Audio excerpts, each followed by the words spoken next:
And welcome here to Wake Up Call with Dan Tortora inside the Great Lakes Honda City Studios. Happy to be here with you, hanging out where sports truly meets that thing called life. Hope you're having yourselves a wonderful morning this morning here.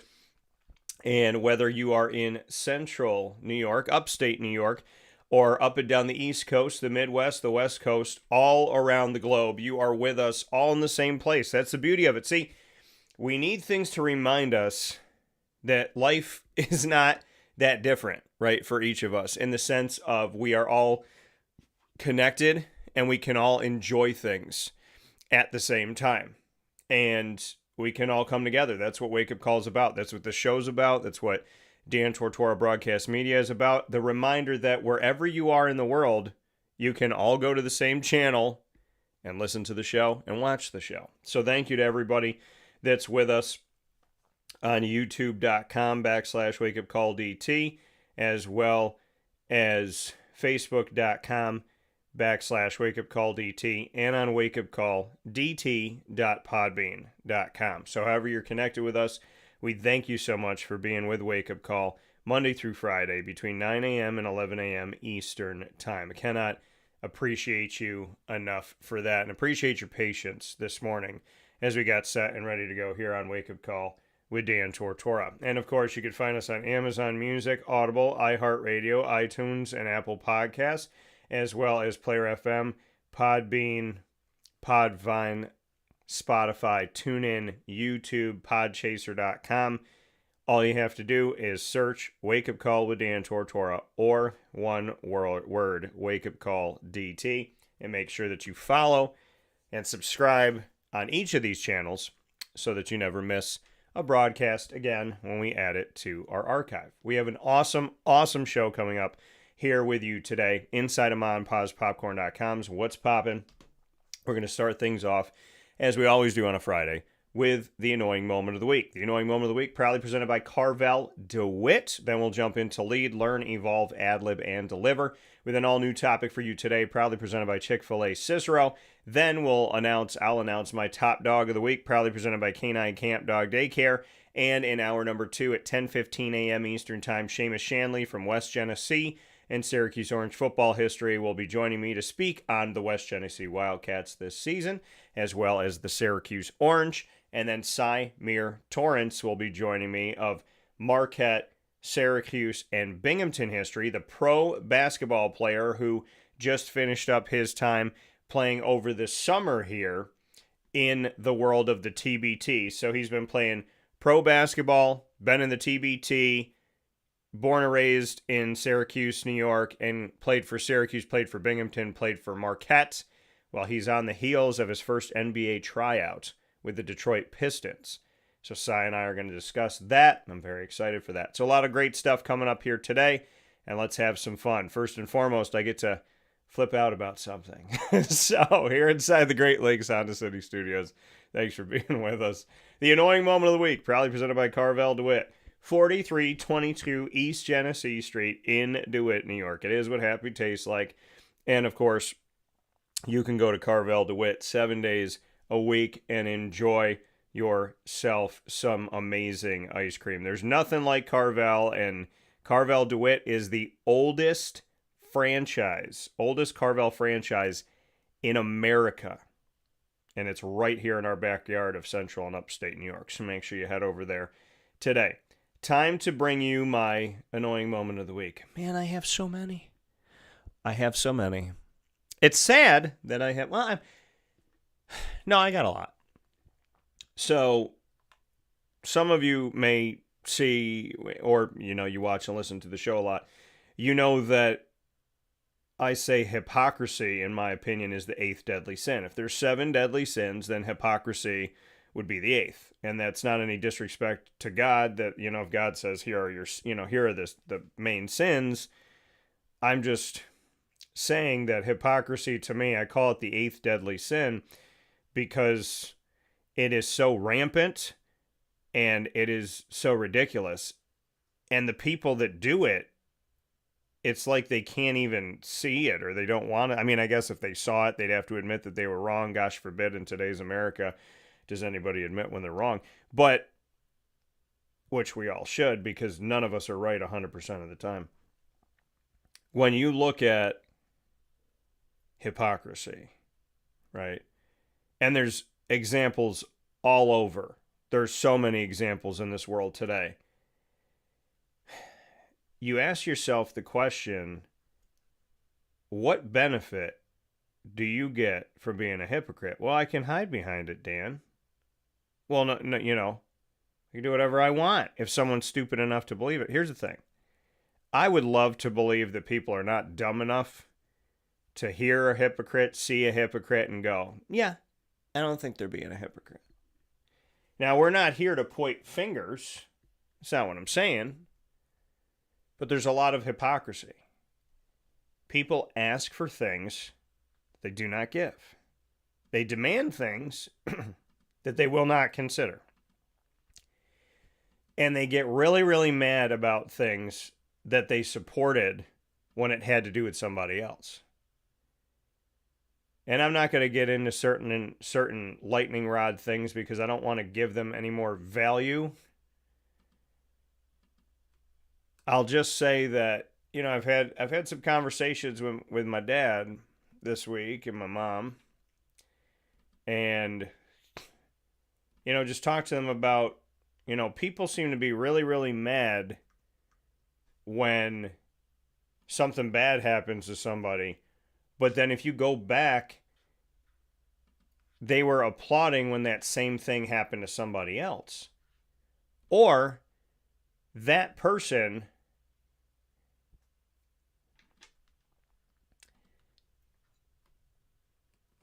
that they're upset something bad happened to was totally fine that something bad happened to somebody else, right? And you can call it out in your daily life, but you can also see it run rampant in this world. Is that, let's use an example, right? I'll just pick a random example. So you say, man, if somebody cheats, they should get, their blank cut off, right? So somebody says that, right? And then that same person that says that ends up cheating. Good morning, Jerry. And that same person that says that ends up cheating, and then they go, oh, I didn't mean that. I just meant it when I said it about that person. Or two people cheat, and somebody's friends with both of them, and they're fine with the one person doing it, but they're extremely mad at the other person. Hypocrisy is such an awful thing because it leads to a lot of it's like a slippery slope when it comes to being hypocritical. And some people might say, hey Dan, what does hypocrisy mean? Because in today's world, are people reading enough? So here's the exact definition of hypocrisy. The practice of claiming to have moral standards or beliefs to which one's own behavior does not conform.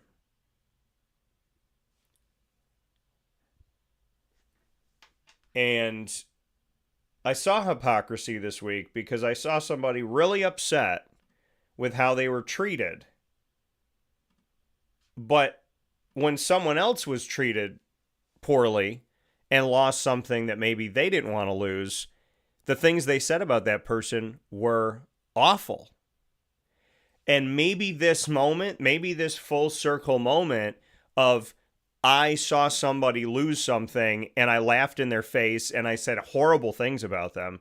And then I lost I lost a similar thing, and now I'm mad about it and I'm sad about it and I don't like it and it's not fair. And I really wouldn't want anybody else to say anything bad about me. Sometimes we need that moment, right? I mean, I've talked with people, right? They cheat on somebody and then they're in their relationship and then that person cheats on them. And I said, hey, I love you to pieces, but I'm not going to tell you that I feel bad for you in the sense of y'all are equal now, right? So you did it and then it was done to you. however mad or upset or frustrated you feel, okay, I mean, that person should have that too. And this morning while I talk about hypocrisy, I have examples in my head. I have examples in my personal life, and I have examples that I've seen in this country this week. But we just have to really sit and think about, be careful what you get mad about and public about and yelling about and screaming about and tweeting about and writing messages on message boards and Facebook about, because if you do it or you say it, then what? You really got to watch that. If you say, man, if this person does this, they should get fired and lose their job and never have another opportunity again.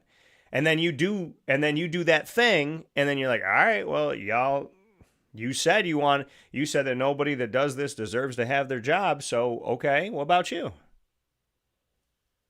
People don't want, it's crazy that people will accuse certain people of being certain ways. And then I'm sitting there talking to my dad, and I'm like, well, did you know that this person, a bunch of years ago did this? Why isn't anybody talking about that?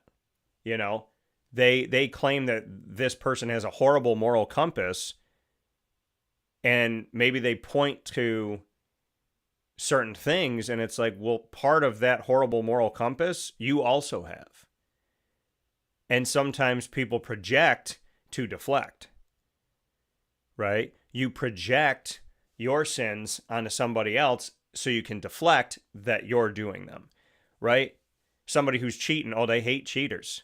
And they're going to go out there and they're going to speak at different things. And, this guy who's cheating on his girlfriend, he's going to go and he's going to get around women and go to women's rallies and support women. I'm all about women. And then you find out 5-10 years later, dude's been cheating like crazy. What do you think then? Do you go, oh, well, that's fine. That's fine that he paraded around anti-cheating and while he was cheating? Do you overlook it because you like the person, but then when somebody else does it, you go, well, they're a terrible person. See, that's the thing. You can't look at two people and say, I don't like cheating, right? But you're okay with person A, but you're not okay with person B. And it happens a lot in politics and all that stuff. I'm going to vote for this person because this person did this. And it's like, well, this person that you're voting for also did that. Yeah, but it's not as bad. And they try to justify it. And, we've become so polarizing as a culture because the media has done it. And the media is successful. The they're undefeated right now. Until people stand up and people would say, well, Dan, you're part of the media. Here's the thing. I have a badge that says media, but I am the most media person that you will find. What I mean by that is not that I'm not a professional. It actually means that I am. I do not lie, cheat, and steal, and I tell the truth, and I really care about every person that's watching and listening to the show, even if you hate my guts, hate everything that I think, hate everything I say, hate my voice, hate my existence, hate that I believe in God, whatever you hate. Like, I'm still going to show up, and I'm still going to talk with you, and I'm still going to pray with you. I'm still going to hope the best for you, because that's me. And how can you be mad at a person who can literally look you in the eye and go, if you hate me, I will still pray for you. I'll still hope the best for you. I talk about things that were hard in my life, and I make jokes about things, and sometimes I get serious about things that were hurtful that I went through.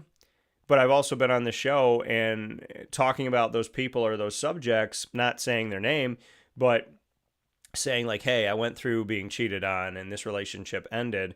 That person who's listening, she would be like, okay, well, I know he's probably talking about me. But if she listened all throughout the year, she would also hear me say she gave me some of the best advice I've ever gotten. So, even the people that treated me the worst, I still pray for. Because I don't want the devil to have anybody in hell. I want the devil to be completely lonely. Lonely to the point where maybe it makes him self-reflect. And maybe he goes to God. And maybe he tries to get right. And maybe he works to get right. Because I want hell to be completely empty, devil included. So hypocrisy is a big time deadly sin. And it's around, man. It's around a lot. And the other thing I would say is, like, dating sucks. And I was having this conversation with a buddy yesterday. Like, I purposefully have not called someone a girlfriend more than once in years. And it's not that I'm not out there. It's not that I haven't gone on dates. It's just that nothing's aligning. So many people, and I don't know if other people have experienced this, and I don't know if it's on the men's side too, because I can't speak to that. I mean, I can ask people, but so many women that I've met don't believe in God. And it's sad. I mean, it's not going to make me stop, but I've had women literally seemingly be into me and what I'm about, and I make them laugh, and they think I'm good looking, and they think I'm this, and they think I'm that. And then I say that I believe in God, and it's like, yeah, that's a nail in the coffin. Like, that's not going to work out. And that's okay with me. Like, if my belief in God, this is the thing, and this is what I find really interesting. If you believe in God, like really, truly believe in God, and you practice it, then I would hope that your belief in God has the belief in the 10 Commandments, love one another as you love yourself as a main thing, you know, that you're treating people well. Like, if you truly deeply believe in God and want to get back to heaven, you understand that you have to be a good person, and you have to be a good person all the time. Not some of the time. Now, we fall, we fail, we make mistakes, and we sin, but we should always be approaching life not like, oh, God's an endless well, and he'll just forgive me for everything horrible I do, but to not commit the sin that you committed again, and to be the better, you know, to be better every day. You know, and there's times where I've faltered and I have failed God immeasurable amount of times. But I love people equally. It doesn't matter what you look like.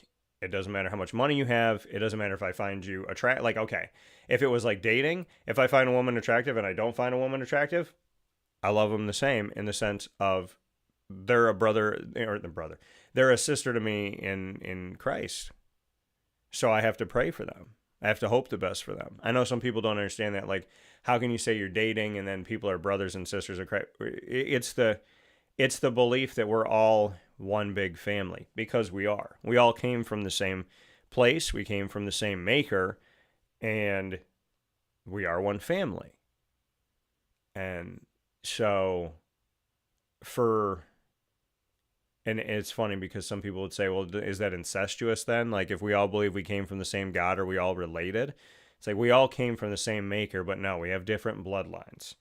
And being out there and dating, it's disheartening in today's world. And you hear it from women too. But what I find to be an annoying moment of the week is that a man or a woman will tell you what they've put up with, all of the horrible things that they've allowed into their lives, while in the same breath telling you that you have such a tight leash that you can barely breathe. And anyone who's on the other end of the phone listening to that should question that, right? You gave this person 6 months. They went and had relations with their ex. They keep all their ex's numbers in their phone. They sleep with their hand over their phone. They got this silence. They got this on Do Not Disturb. They only saw you when they felt like it. They didn't value your time. They didn't value your body. They didn't value your mind. They didn't ask how your day is going. And you gave them 6 months. And then you tell the person that you're just starting to talk to, I don't have any time for you. And you're like, well, you had time for that. And, you know, they say that guys like the bad girls and girls like the bad guys. And people say that's not true, and we're going to dispel the rumor, but you don't dispel it. Because if you sit with people, they typically, that I've experienced, when I'm dating, I hear about women chasing guys that cheat, lie, waste time, steal, disrespect, put you down, treat you as an object. And when they meet a nice guy, they have so many rules for that nice guy that the nice guy can't possibly succeed. So if the delinquent that was a repeat offender, like never stopped pissing you off and hurting you, why did that person get forever and a day to be in your life, but the person that you just met can't even have 5 minutes? And, you know, there's something that I read a long time ago, and I read it from the male perspective, but, you know, for male and female, there is this notion of, you know, somebody wants to be with a good person, and they go through all these bad people. And I don't want to call them bad people because I don't think anybody's inherently bad. They go through all these people that make bad decisions, right? And by the time that they meet a good person, a really, really genuinely good person, they don't know how to treat that person because they've given their best to the worst, and they have no energy left. They don't believe in love. They don't believe in God. They don't believe that things are going to be okay, and they're not positive. And they've learned to just use and abuse like the people that used and abused them. And when they finally meet a good person that they wanted from the beginning that they weren't patient enough to wait for, they punish that person. And how extremely sick and backward is that? Right? I've been through hell. I'm not going to lie. I've been through hell. And I talk to people all the time. They've been through hell too. You know, there's some of us that don't want to be single, but we choose to be very, very focused on what we're hearing and seeing. You know, I pay attention now. I pay attention. And it's a turnoff when somebody doesn't believe in God to me. It's not that they can't, it's not that they won't, but what I've experienced in my life is if I am dating someone who doesn't believe in God, not only will she hurt me, but she will hurt me with no remorse, and she will hurt me with no belief of consequence. And I don't know if that makes it easier for her. And I can't even say that that's the reason why she does it.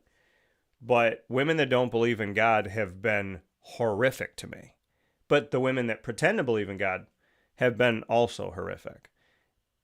Only the people that actually believe in God and follow his teaching. By the way, if somebody believes in God, again, if they really truly believe in God and they practice that belief and that faith, they're a good person. So why are people turned off by that? Like the thing that you can't date is a person who believes that they have to be good every day to you, that when you scream at them, they shouldn't scream at you, that when you swear at them, they shouldn't swear at you, that when you call them names, they're not going to call you names. You want to push that person away because they believe in something that you don't believe in, but that thing that they believe in is positive. I remember I went on a first date a few years ago. And I walked in and I sat down, and anytime that I'm first talking to a woman, I know in my head at some point I'm going to say God because it's part of my life, and I don't push it on anybody. You ask me questions, I'm going to give you the right answer in my life. I'm going to give you the true answer.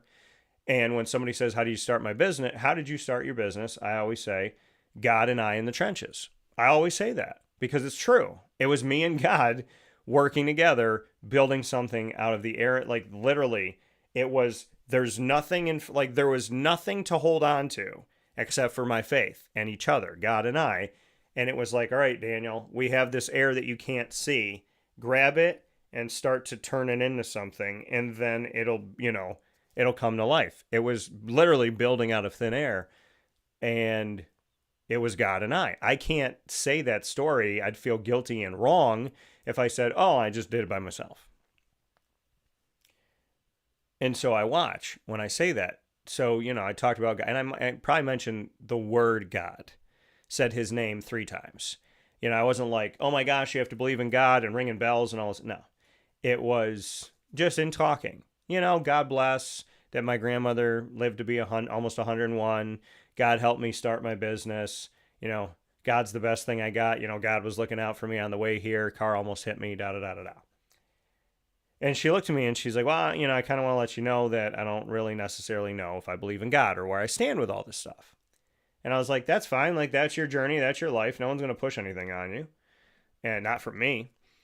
And so we were talking about it, and I looked at her, and because she had said something about God, and I said to her, I said, so I walked in here and I sat down and I told you I believe in God.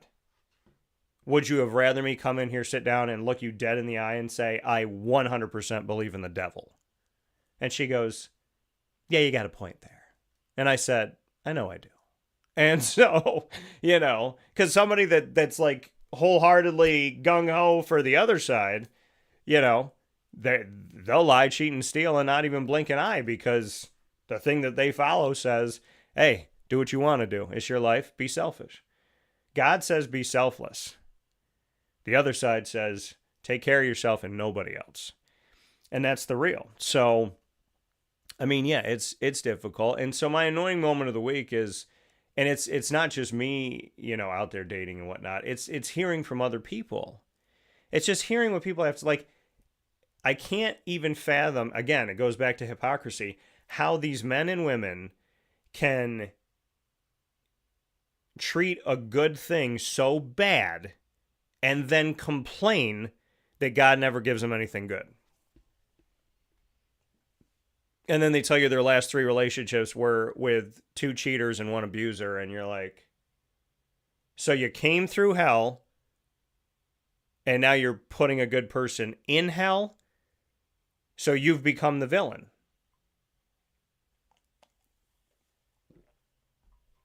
And I've been there. I have legitimately listened to a woman's story, felt terrible, couldn't believe what she had been through. And then I was like, well, I'm going to be nice to her no matter what. I'm not going to be nice to her because of what she's been through. I'm going to be nice to her no matter what. And so we're in this relationship and I'm fully invested and I jump headfirst and she's got kids and I'm taking care of these kids and I'm doing everything. I'm taking care of the dog, taking care of the kids, taking care of her, being there for her, letting her know that whatever she had before, life's going to get better now. Like, I'm here. I got you. God's got you. We're all together. We're going to be good. And then she unleashed hell upon me after telling me all the hell she had been through. And I thought to myself, the only thing worse than going through hell is becoming the demon that you say you fought. And you got to be careful with that because we get jaded, we get angry. I've been there, right? I remember one girl I dated, I wasn't nice to myself, and it came off on our relationship. I was not healed. And so I really couldn't give her my all. And I couldn't love her fully because I wasn't loving myself. Right? And instead of taking a step back and saying, hey, you're wonderful, you're beautiful, I love spending time with you, but I need to figure this out. And either I would love for us to figure it out together, but maybe you don't want to. And if you don't want to, that's okay. But I've learned to be very honest. Yes, I believe in God. These are my morals and values. This is what I care about. Yes, I want to be a father. I've waited this long. I'm 39 years old. I do not want to be a baby daddy. I don't want to be an every other Saturday dad. I want to be the dad that wakes up every day with my child for as long as I possibly can until they go off to college. And then I see them as much as I can possibly see them. And hopefully I've done everything that I could possibly do. And it's in they want to come home and they want to see me, right? When they get older, when they get married and so on and so forth. But I've wanted to be a dad my whole life. And I can't hide that, right? And I think it's really unfair, and I've been dealing with this for years, when a woman has children and then she tells you, I'm not having any more. I'm having none with you. So I'm going to come in this relationship with you. I had all these babies with these other people, and that was awesome. It's awesome for me. I got all my stuff. I got my squad. I got my crew. I got my babies. You're never going to have them if you're with me. I want to be with you, but you can't have any kids with me.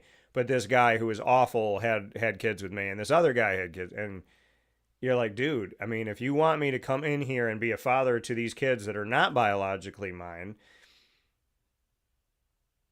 can I at least have one that is, so that you and I can both feel what it's like to have something come from you, and then let's blend the family. I am totally fine with a woman saying to me, I have a child and I'm willing to have a child with you. And I'm not going to treat the child with me different than the child she had. I just know that when a woman describes how beautiful it is to have children, please understand that you experienced that. I didn't. Don't take that away from me. And like, don't make me choose between loving you and having a kid, because that's not fair. Right? It's not fair. And I went through those conversations many times. Right after I got out of my marriage, I dated somebody whose kids were like 16 and 10, and I loved being around them. And this woman was like, we're not, and then all of a sudden she's like, I want to have a kid. And I'm like, and that's when I found, at that point I knew the relationship was very toxic and not good. And I'm like, well, this is a good situation in the sense of you have kids and you're willing to have another one, but not with you. Like, you don't treat me nice. You're very not great toward me. And so I need to get out of this thing. And the sad thing for me is I liked her kids more than her. I thought her kids were fantastic. Well, her son warmed up to me over time. It took some time, and I feel like we were connecting, but her daughter and I, like, it was like I had been around forever. Right. And I didn't necessarily feel like a father, but it was almost like being a big brother. It was kind of like, it felt more like being a big brother than a dad at the time. And maybe that's like the process of going through it. I don't know.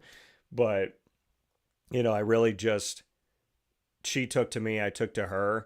It seemed like, I don't know how much of a consistent dad they had in their life. So, but I'm the type of person where, I will step in and I will love you with everything I got. I just want to have a child of my own because I waited for that. I don't even know if I can, right? I have no idea. I haven't been to a doctor like, hey, am I good to go? But, there's a lot of hypocrisy, and it leaks in everything, including dating. And it's just wild to me. It's wild to me, the things that people say to each other and then somehow find it to be like it makes sense in their head. And I guess it makes sense to them because it benefits them. Like, it makes sense to them because it's a benefit, right?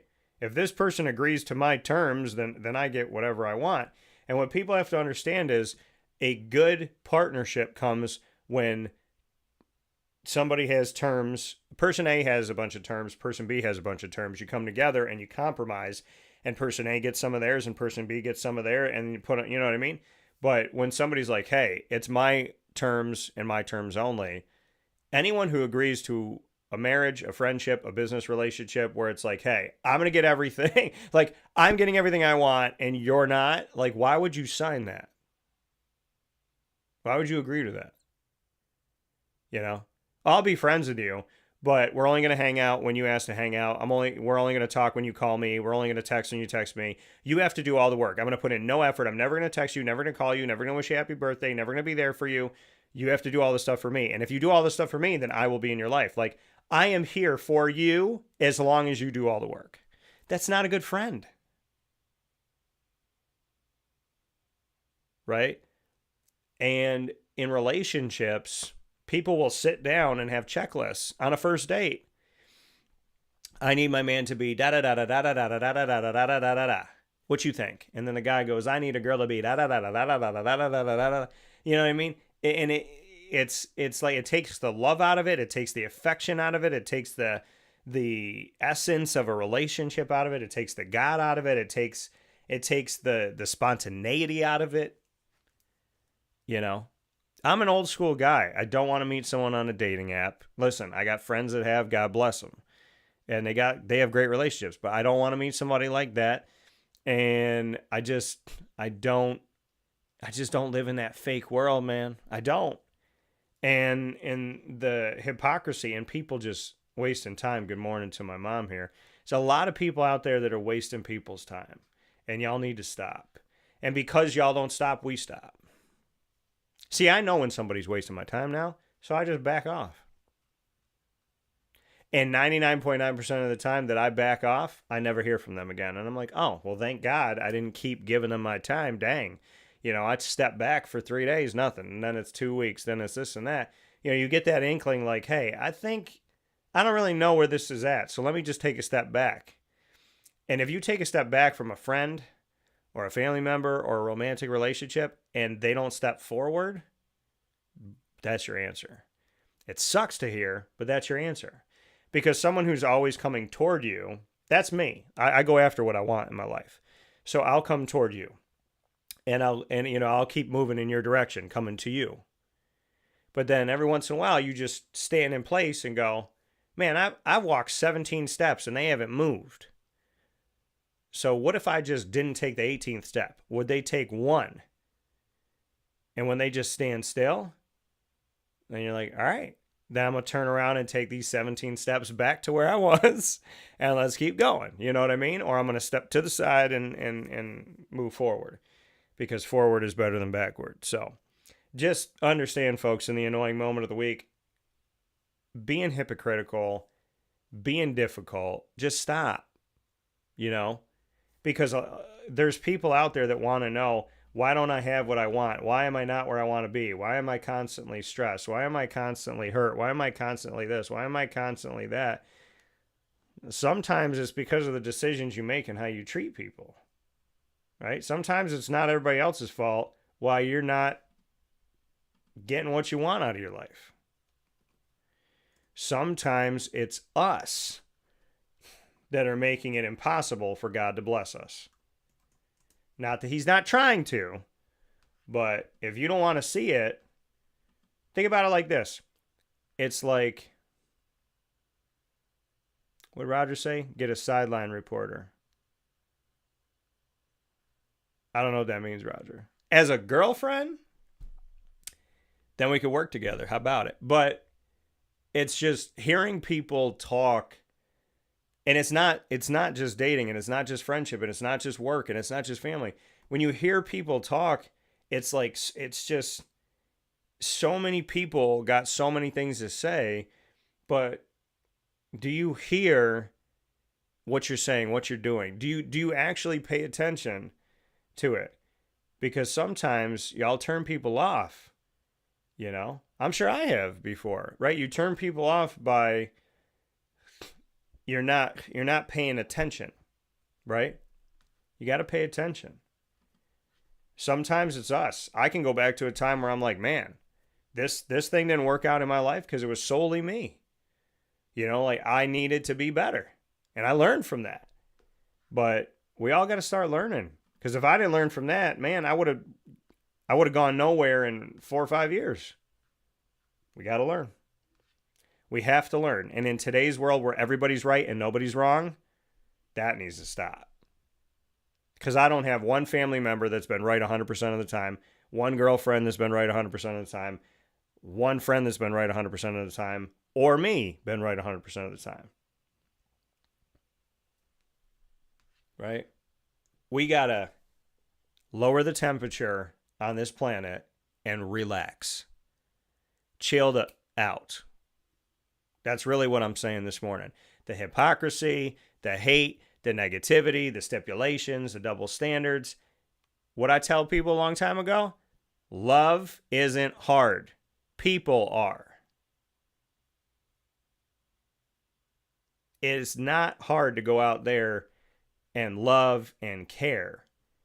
It's just people be being stupid. But it's true. It's true. Everybody wants to treat everything like a lightning rod. Stop. Just stop. People wake up in the morning, can't wait for somebody to piss them off so that they can say something about it. How about you just be nice to people? How about you just be kind? How about you put your lists away and your checks, all the checked boxes? Put all your crap away. Put your past away. Put your checklist away. Put all that whatever away. Put your hypocrisy away and your double standards away and just live. I wouldn't have the friends I have today, the businesses I work with today. I wouldn't have the family that God has assembled around me in such a beautiful, amazing way if I leaned on hypocrisy and I thought I was always right and, The world needs some tough love right now. People need to be told you ain't right all the time. I haven't been right all the time. Now, when my predictions are right, I feel like there's silence. But if it's wrong sometimes, people are like, oh, what'd you say about that last week, Dan? But it's like, first 10 weeks I was right, though. Right? So, you're not right 100% of the time. None of us are. It would be great, but, what do you get from that? And I realized that years ago. I was like, man, if you're having an argument with someone, do you want to be right or do you want to keep the relationship? Because it's what you focus on. If you're in an argument and you want to preserve the relationship, you will talk differently than if you want to be right. Because you may be right and lose everything.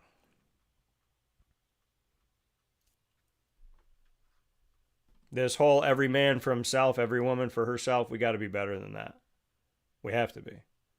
Or else where the hell are we going? Not to heaven. Let's take a step aside for a fast break. The annoying moment of the week. Stop being hypocritical, people. Just stop. It ain't worth it. We'll take a step aside for a fast break. Hypocrisy. I could talk about hypocrisy all day. It happens all the time. It's insane how often it happens. We got to do better. We got to have fun. I can feel the pulse of this nation right now.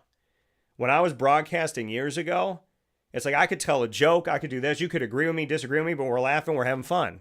Now people are, who's going to piss me off next? What am I going to say? And it's like, bro, stop.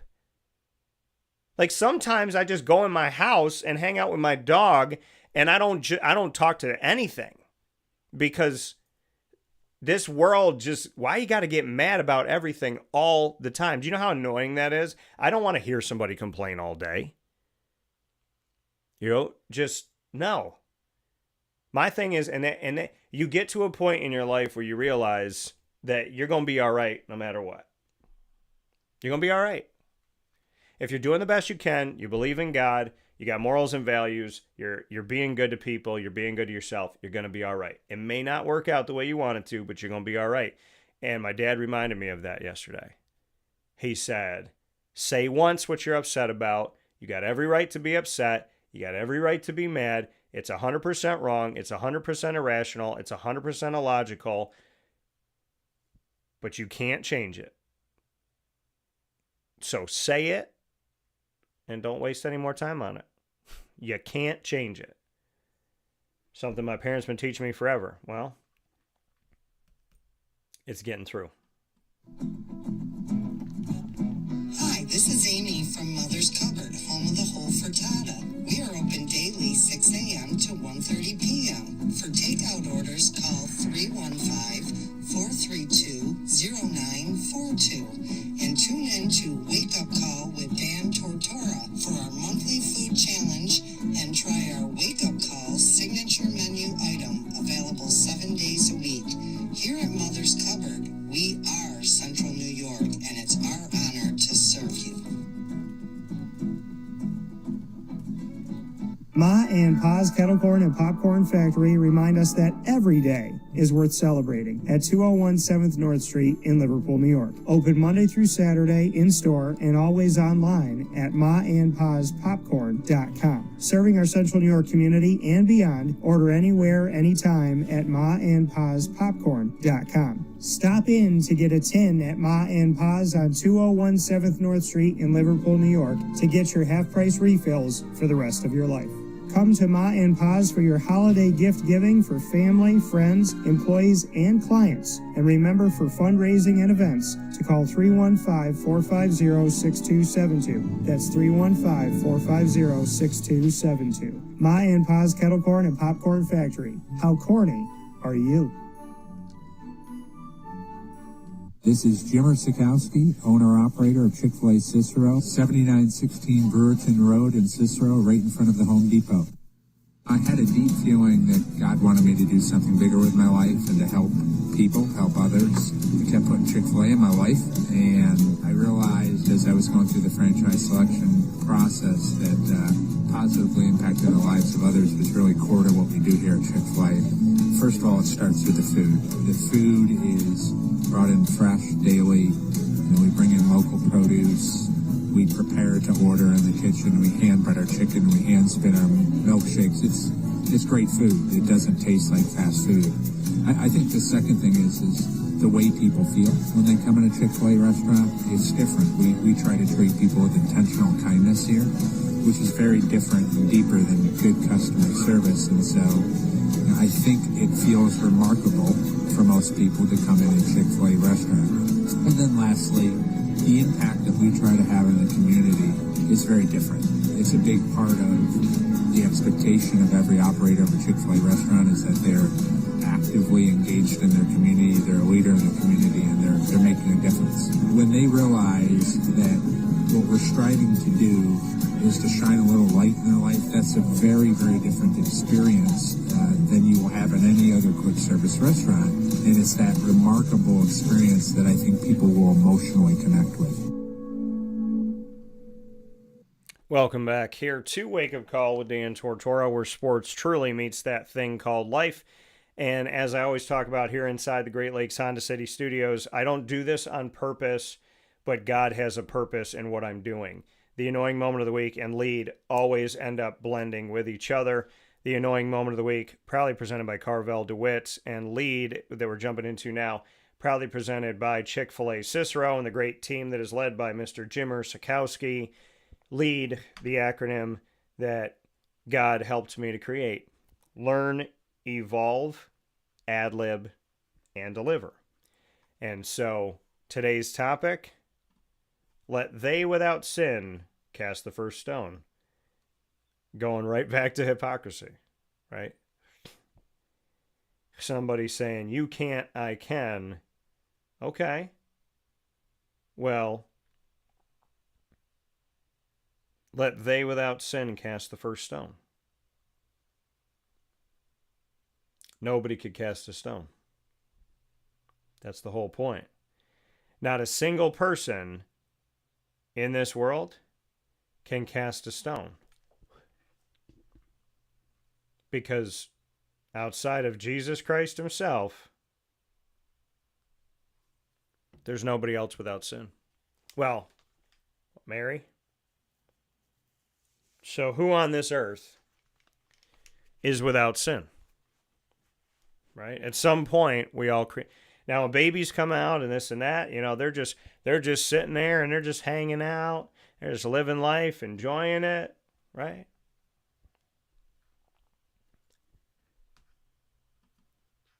So they're not out there committing sin. But at some point, that baby grows up and might swear about this or might do that. I was a baby once, you were a baby once. That's, I think, what we all forgot. We were babies.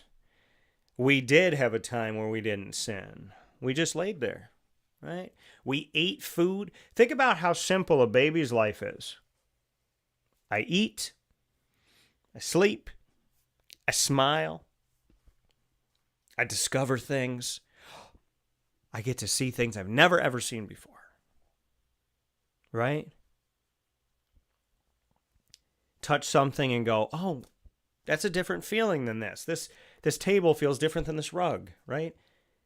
I feel like the best human beings would be the ones that can go back to that baby-like wonder, right? I'm not saying wear a diaper, crawl around, and drool on yourself, which some people do. What I'm saying is,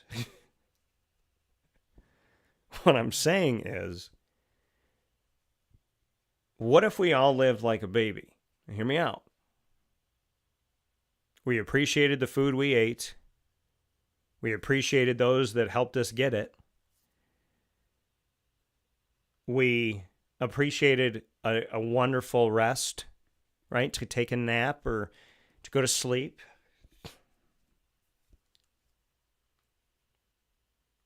We loved to discover and learn.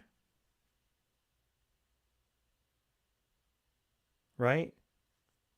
We got excited about things when people came to see us that we knew. No matter how many times they came to see us, we were always happy and we always appreciated it. Man. Wouldn't that be an awesome life if we all lived that way? If we all had the wonder and the appreciation of a child. That's why I always tell people my favorite adults are the ones that never lost their kid spirit. Those are my favorites. The people that still, no matter how old you are, you just appreciate a good conversation. You appreciate time spent around somebody you love. We had that last night. GG Cards and Breaks. When we were at trade night at the Wildcat, I was hanging out with my buddy Curtis, and the show ends at 9:30, right? And we finished things up, put things away. Josh was there too. And so Josh leaves. He goes home, bringing fried dough to his wife because he's a nice human. And brownie points for you, Josh. So, no, I mean, he did. He got something very nice for his wife. And listen, the best fried dough that you're going to find is at the Wildcat. So, anywho. So he goes, he leaves after we, got to spend some time together. And I'm just talking with Curtis. And all of a sudden, it's 11 o'clock. Because we were just talking. We were laughing. Remember, we were literally talking about riding rides and just things that we've experienced. We were talking about one of our favorite TV shows, quoting the TV show, quoting movies. It's like what you would see two young kids doing. It wasn't like, let's, complain about everything that we have to do as an adult. It was, man, isn't it so wonderful to be able to stand outside in a parking lot with your friend? And if you saw Curtis and I there, it could have been him and I as 8-year-olds or him and I as 30-somethings. That's when you know you have a great friend. And I have those conversations with Josh, and I have those conversations with Isaac and Jason and Joey and Johnny and Ross. And I love it. I love just getting to be. And so, you think about when you're a kid, you're not out there sinning, right? And let they, without sin, cast the first stone.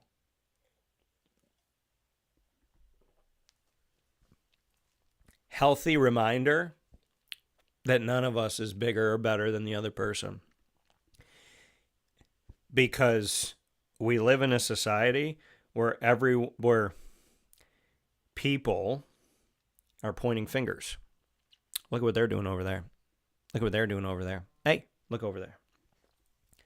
But they don't want you to come into their house and see what you're doing. They point over there and say, can you believe that dog never shuts up so loud? Oh my goodness.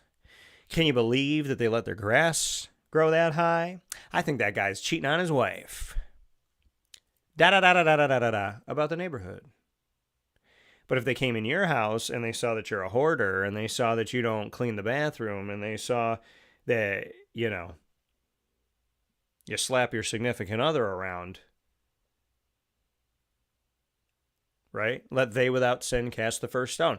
There is no one living on your neighborhood block outside of a baby that hasn't done or said something off color, inappropriate, rude, disrespectful at some point in their lives. And it's important for us to remember that we are not perfect. And we should strive to be sinless. And at the same time realize that wherever you're casting your stone, you better understand that what goes around comes around. If you're a person that picks up a stone, says, you know what? I can't cast a stone. I'm not without sin. And you put that stone down, that'll come back to you someday. Somebody will go to hurl a stone at you and they won't. And in the same breath, if you're throwing stones at everybody, don't be surprised if you got a bunch coming hurled at you. And that's not a wish. I will never wish bad on somebody. I don't wish bad on people. I pray good for them. And I'm just telling you, what you put into life, you eventually get out. And I know people don't believe that. And there's times where I haven't believed that. But it is true. Like who you are as a person, if you walk around void of morals and values and you are totally fine hurting innocent people, I've seen people walk around and get away with it, but now it's caught up. And it wasn't me wishing bad on them. It was they put into the world like, I'm going to do whatever I want. You can kiss my butt and da-da-da-da-da-da-da-da. And I'm going to scare you and I'm the best and you suck and you all need to bow down to me. And now all of a sudden, you're finally seeing that they're crossing paths with people that are going, I know who you are. You can't hide from me. I see you. And in the same breath, you're saying, well, I go out there and I try to do good things and I try to help people. How many times have we said this to ourselves? I'm trying to help people. I'm trying to do good. Why are people that are doing bad things succeeding? Why is me doing a nice thing, a good thing, a positive thing? Why am I failing in my mind? And then all of a sudden, somebody goes, hey, I see you. I appreciate you. You know, you've been out here putting good into the world and you've been getting pushed down, pushed down, pushed down, pushed down. And then all of a sudden, somebody puts their arm around you and says in front of everybody, I want to talk to you. Right? You felt like you got singled out unfairly. Now you're getting singled out in a blessing. I am a firm believer that what you put in, you get out. Right? What you put in, you get out. If you can treat someone terribly, walk away, blame them, and in your brain right the ship and pathologically lie to yourself and say, well, that person deserved what I did, or I'll just pretend like I didn't even do it. I would never want to be the person that hurts an innocent person. I would never want to be the person that hurts somebody who's not innocent.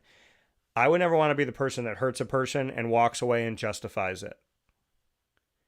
And never apologizes and never repents and never gets right with God. Because if I don't do that, I know for a fact that it's going to come back to me. And you may never know. You may never know. Let's say you got cheated on and the person in their brain told themselves it was okay. So they leave you, they don't repent to God, they don't feel bad about it, they don't ask for your forgiveness, they don't admit it to you, they don't admit it to themselves, they just walk away and keep going on with their lives. They say, it's his problem, it's her problem, who cares? I'm a firm believer that if you live that life, then eventually something comes to you in a relationship. Not that I'm wishing on that person, because I don't want someone to be cheated on or lied to or hurt. I don't want people to do bad things to have bad things happen to them, because that means that bad things are continuing to happen to people, and I don't want that. I want bad things to stop happening. I don't want them to just happen to certain people. But I'm a firm believer in that. I am a firm believer that if you can cheat and leave, as an example, right, and you don't care, and there's no remorse, and there's no apology, and there's no nothing, then when it happens to you, you know, and you're going to sit there and you're going to want an apology and want somebody to be sorry and say, God, why me? And God's going to go, why you? Like, you're now sitting in what you've done. I truly believe that if you put good in the world, God will eventually make you sit in good. And if you put bad into the world, God will eventually make you sit in that bad, not to punish you and hate you and disown you, but to say to you, see this, see what it feels like.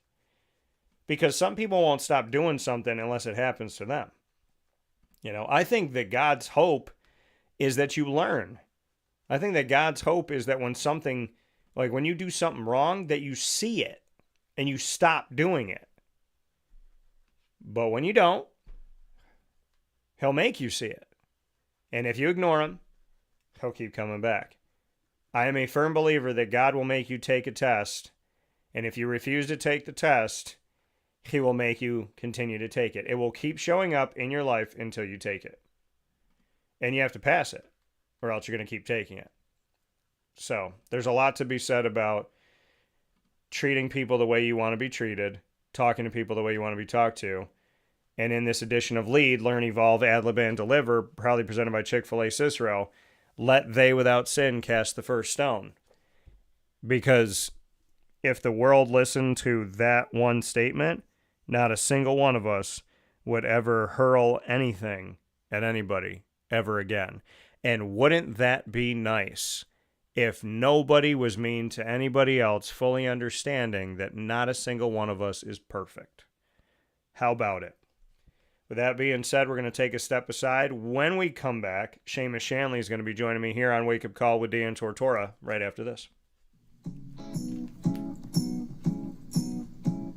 In these unique times, there are those in our community that give us a sense of normalcy and positivity. Pizza Man on 50 Oswego Street in Baldwinsville has been here for you for over 35 years and is here now.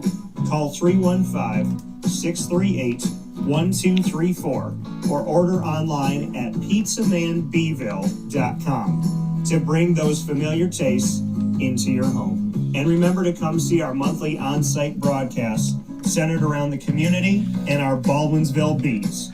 Pizza Man in Baldwinsville. Any way you slice it, they are always here for you.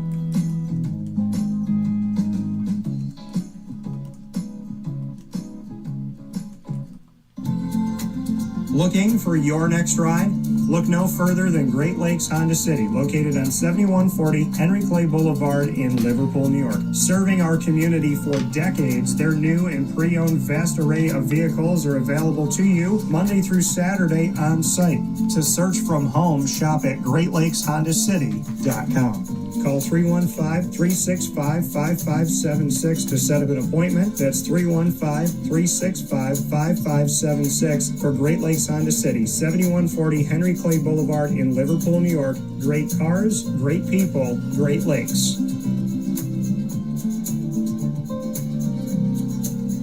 All right, you need to come out here and get yourself the Brooklyn Pickle. I was talking about this with one of my buddies. I was like, yo, there's no better sandwich in the state of New York than the Brooklyn Pickle. And now that I found out that they're going down to North Carolina, we are taking over your taste buds everywhere you are, wherever you're going to be. You need to get yourself out to the Brooklyn Pickle. Pinehurst, you just realized that you found yourself the best sandwich shop that you're ever going to have. This is a glorious moment. It's a blessing to your community.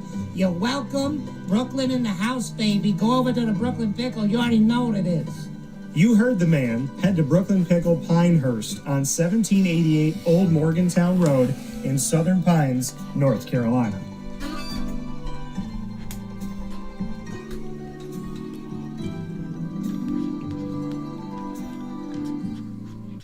And a welcome back here to Wake Up Call with Dan Tortora, where sports meets life, inside the Great Lakes Honda City studios. Great Lakes Honda City, 7140 Henry Clay Boulevard in Liverpool, New York. Make sure you head out there today and every Monday through Saturday. Let them know that DT sent you their way. You can get a sneak peek at new and used vehicles buying and leasing happening at Great Lakes Honda City. Go to greatlakeshondacity.com. I would never, ever tell you to go somewhere that I don't believe in or utilize myself. It's the only place that I've gotten a car for over 11 years now. So make sure you go over to Great Lakes Honda City. With that being said, we're going to bring him in here picture with us this morning on Wake Up Call with Dan Tortora, and that is none other than iPhone 154. So much. Now I am here with Seamus Shanley here on Wake Up Call with Dan Tortora, and of course very happy to have Seamus on the broadcast here with us. West Genesee and Syracuse football alum, and somebody who is guarding our streets, which is the most important thing that I think he'd tell you he's ever done, besides being a dad and a husband. Seamus, how we doing?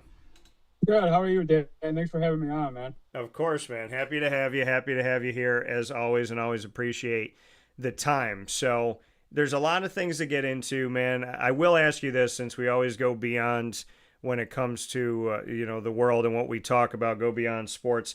This morning on the show, we had the annoying moment of the week, and we had lead, which we always do on a Friday morning. The annoying moment, I spoke about hypocrisy being the 8th deadly sin of the world, and in lead, let they without sin cast the first stone. Any thoughts on hypocrisy, and any thoughts on making sure that we remember that not a single one of us is perfect, as you and I always go beyond and talk about the world, and we talk about life every time we're on here? Yeah. No, like I said, I was on watching you earlier, Dan, and I think you nailed it right on the head that not everyone is perfect, and everything, the trials and stipulations you go through in life is part of your journey.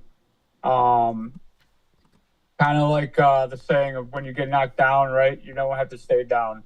I'm a firm believer, as yourself, that every negative has a positive that comes with it. But it also, again, it's a mindset, right? You have to look at it as such to believe it. And I think you touched upon it already, that it isn't, being a good person's free. It doesn't take much. And I truly do feel that the energy of someone, especially like someone giving positive vibes or love towards others, is contagious. Yeah, no, I would agree with that. They always say your frequency, right? People call it frequency, they call it aura, they call it a vibe, they could just that sense of somebody. And so, there's a lot of truth to that. With that being said, what is the frequency like through the earth, the waves through the air? What's the frequency been like? I'm going to start with West Genesee. West Genny did something that they haven't done in many years, which was win their season opener. And it hasn't happened since 2021.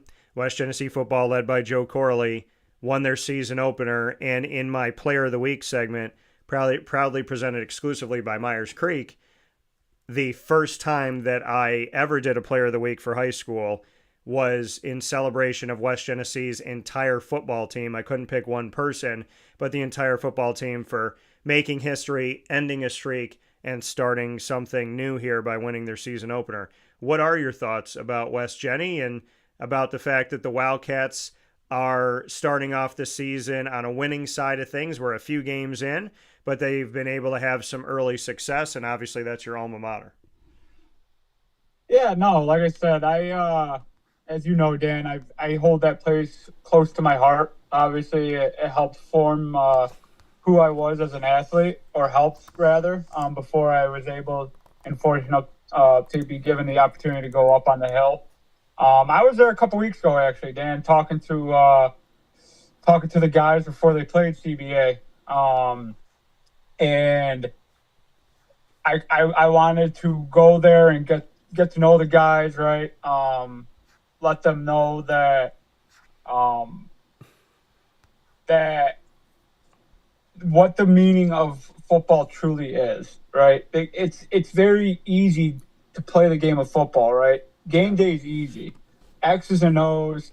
Whoever executes the game plan better than the other team, more times than not, wins the game, right? It's the stuff that goes behind the scenes, what it truly means to be a Wildcat, right? What it truly does mean to go out there, right? With your friends that are going to be friends forever, are going to be your friends forever, rather, and to essentially go to war, right? Great group of kids. Like I said, I spent a couple hours with them. It was awesome. It obviously brought back a lot of memories from my time there. But yeah, it was really nice to go out there, get to know them, and obviously tell them my story, that I was in their shoes at one time in my life. Yeah, and how did that all come about? Was it you just reaching out to Coach Corley and saying, hey, I want to come out here and I'd love to talk? Or, did he reach your way and say, hey, Seamus, I want to do something with the kids. How did it all come about? So every Thursday, this is a tradition that it's continued to go on ever since I was there. They have pasta dinner as a team. Yeah. Every Thursday before going into their game Friday evenings. So Jimmy Keller, as you know, his father helps run the pasta dinners now. His oldest brother is Colton Keller, who's a senior on the team now. So he reached out to me, and obviously I went to practice. I talked to Coach Corley for a little bit, just catching up on things, and then Coach Corley and myself went in, and he kind of gave the background story of me and my time here and my time up on the hill. And again, it was easy for me because I looked at a lot of those kids, and I'm like, I remember being in that seat, and it was more or less, yes, talking about football for a little bit, but just talking about life, right? Just making sure those kids know that I was able, and like I said, fortunate enough to go through it and live out the dream of a lot of local kids. Yeah. But at the same time, I'm a huge advocate for them, as you know. Yeah. And like you, I mean, I'm not surprised that you went and did it. I'm happy you went and did it and had the opportunity. I mean, what did it do for, I know you're always like, let me pay it forward, let me help other people. When you got to speak with the kids, spend some time with them, and then you're walking to your car, what was going through your mind and your heart as you got your keys out and you're going to the car in the parking lot? It was honestly, it was a very heartwarming moment. Not because, obviously because a lot of memories, right, playing there. A lot of I continue to try to go back, not for my story, right, but to be able to share everyone's story, right? Because everyone comes from different walks of life, right? And I was fortunate enough, like I said, to be that small town kid from West Genesee and able to go fulfill the dream of playing Division I football. But at the same time, I think a lot of it was I was hoping to get the point across, right, to a lot of those kids, especially those seniors, right, that as you navigate what your next step in life's going to be, whether it is playing college athletics or not, right, don't doubt yourself. Believe in yourself. And if that's something you want to do, don't let anyone tell you any different, and go for it. If you have a goal or a dream, it's up to you to go get it, Yeah. And I love that. And I felt that when you said that, don't doubt yourself. I think we've all been there. I've been there. I had a conversation with my dad yesterday. I said, Pop, I felt like I was mistreated, misrepresented. I felt like, I got a door slammed on me of a room that I used to be in. And how am I, what am I supposed to do with that? And I said to him, I was like, I found ways within a conversation that if somebody was in the earshot of it to say, like, I'm going to speak for myself. I'm not going to let somebody else speak for me. Mm-hmm. And I said, but I don't know if it was the right thing to do to put it into the conversation and this and that. My dad's like, well, if you don't know, I don't know. He was like, basically look inward to yourself. Look at what you did, how you did it, why you did it, and trust yourself. And I've been hearing that a lot from my dad. He was like, you need to trust yourself. You need to not second guess yourself. You need to go out there and you say what you say, you do what you do, and you have to be confident in what you're putting out there. And, Seamus, we live in a world now that's tough because people want to tell people what to say and what to do, and that's censorship. And it's censorship when you try to do that stranger to stranger on Facebook. But, it's censorship. And we also live in a society that doesn't trust law enforcement sometimes. And it hurts me because I know what type of human being you are. And I just wonder, when you're going through your day to day and you're a loving and caring person and you're a father and you're a husband and you come from a wonderful family and a whole lot of love surrounds you, how do you navigate a world where there is censorship and there is this distrust of somebody out there trying to do the right thing? And then secondly to that, how do you not pull everyone over and give everyone a ticket because Syracuse drivers suck? Nah, I mean, I just be who I am. Yeah. I stay true to myself, right? Yeah. And I try not to be the norm, right? It's very easy to get sucked in to the negativity that's being put out in the world, right? The way I look at it is, if I can go out into the community and make one or two people smile, then I did my job, right? And I'm sure you could touch upon this. I could tell you countless times where I've met a stranger, and with how nice they were to me, I'm like, later that day, I'm like, that's a good person, right? Or they have no idea who I am, right? But they're like we touched upon earlier, their positive aura, I guess you can say, rubbed off on me, right? Yeah. You never know what someone's going through, Dan, and just having someone smile, right? That might make their day, right? And I think being an advocate for love, right, and positiveness, and being able just to simply, like I said, just being able to have that mindset of, I want to make a positive difference in someone's life today, regardless if it's someone I know or it's someone I don't know. Yeah. And that's the thing. I mean, the type of human being you are is comforting, because it's a reminder all the time. And our conversations, even just like a sentence text message, I want you to know that, for me, you have always been that. I feel like your family gives me way too much credit and a whole lot of love.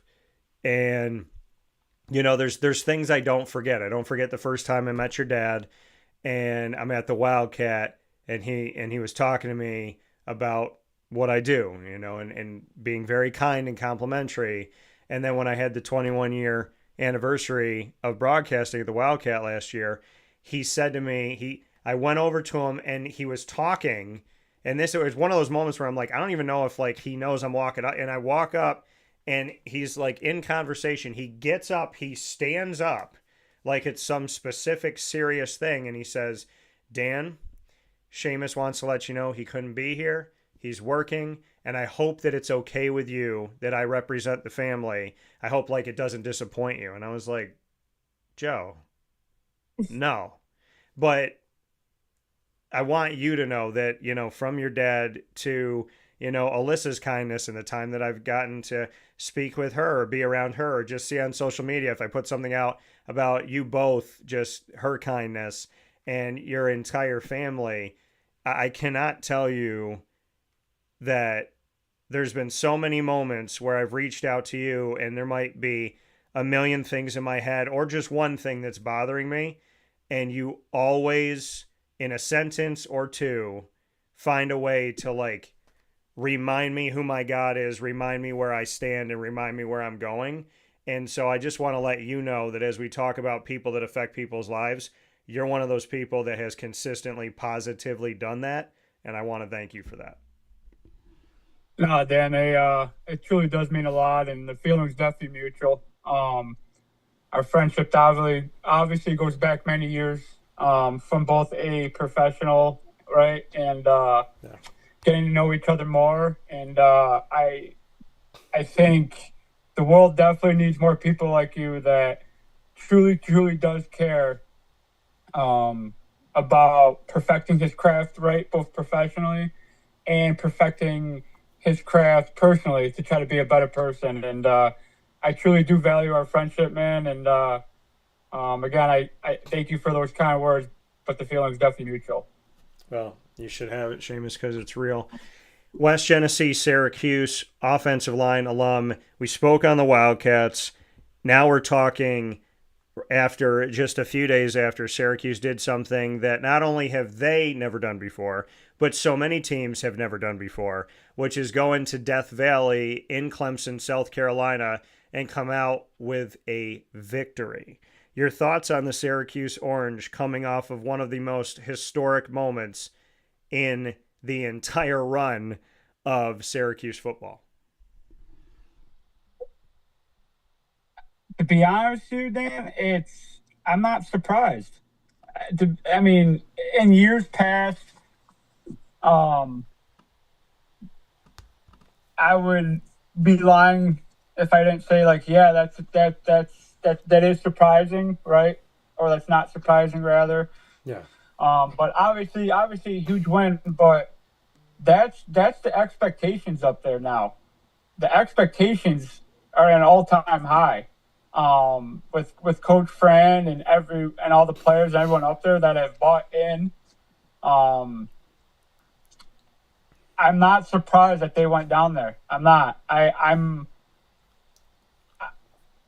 As Syracuse already wasn't been on the map, now they are, and that's I think that's the biggest takeaway from them going down there. I can tell you from experience how hard it is to play there. I can tell you that's probably one of the craziest environments I've ever played in. But at the same time, I think people need to understand that, yes, you can look at the X's and O's and be like, Clemson's having a down year based off their record. Yeah. But at the same time, Syracuse is back, and people need to understand that. Well, and I mean, you said it great there. I had a rant that I put up yesterday. It was on the show, but then I aired it as its own individual thing, and it's on all of our channels. And I joke when I say rant, but I mean, some people would call it that. It was 23 minutes of me discussing and defending Dabo Swinney with facts. So to go to your point, it's what are your, I mean, I guess we live in this world, though, what have you done for me lately, like weird microwave society, but I think you just said it so eloquently that it's not that Clemson's a terrible team this year, it's that Syracuse is back. So what are your thoughts, one, on Fran Brown and what he's doing? Like you said, there's a different standard up there now. There's different expectations. What are your thoughts on Fran? And then secondly, what are your thoughts on Dabo Swinney as people try to maybe discredit the win and say, well, this, Dabo's just a terrible coach right now? I think I'll touch upon the Dabo discussion first, only because that's the expectation, right? And that's a good thing, right? Pressure is privilege. People are acting that way down there towards Clemson because of the success and the way that Coach Swinney has built that program up. Yeah.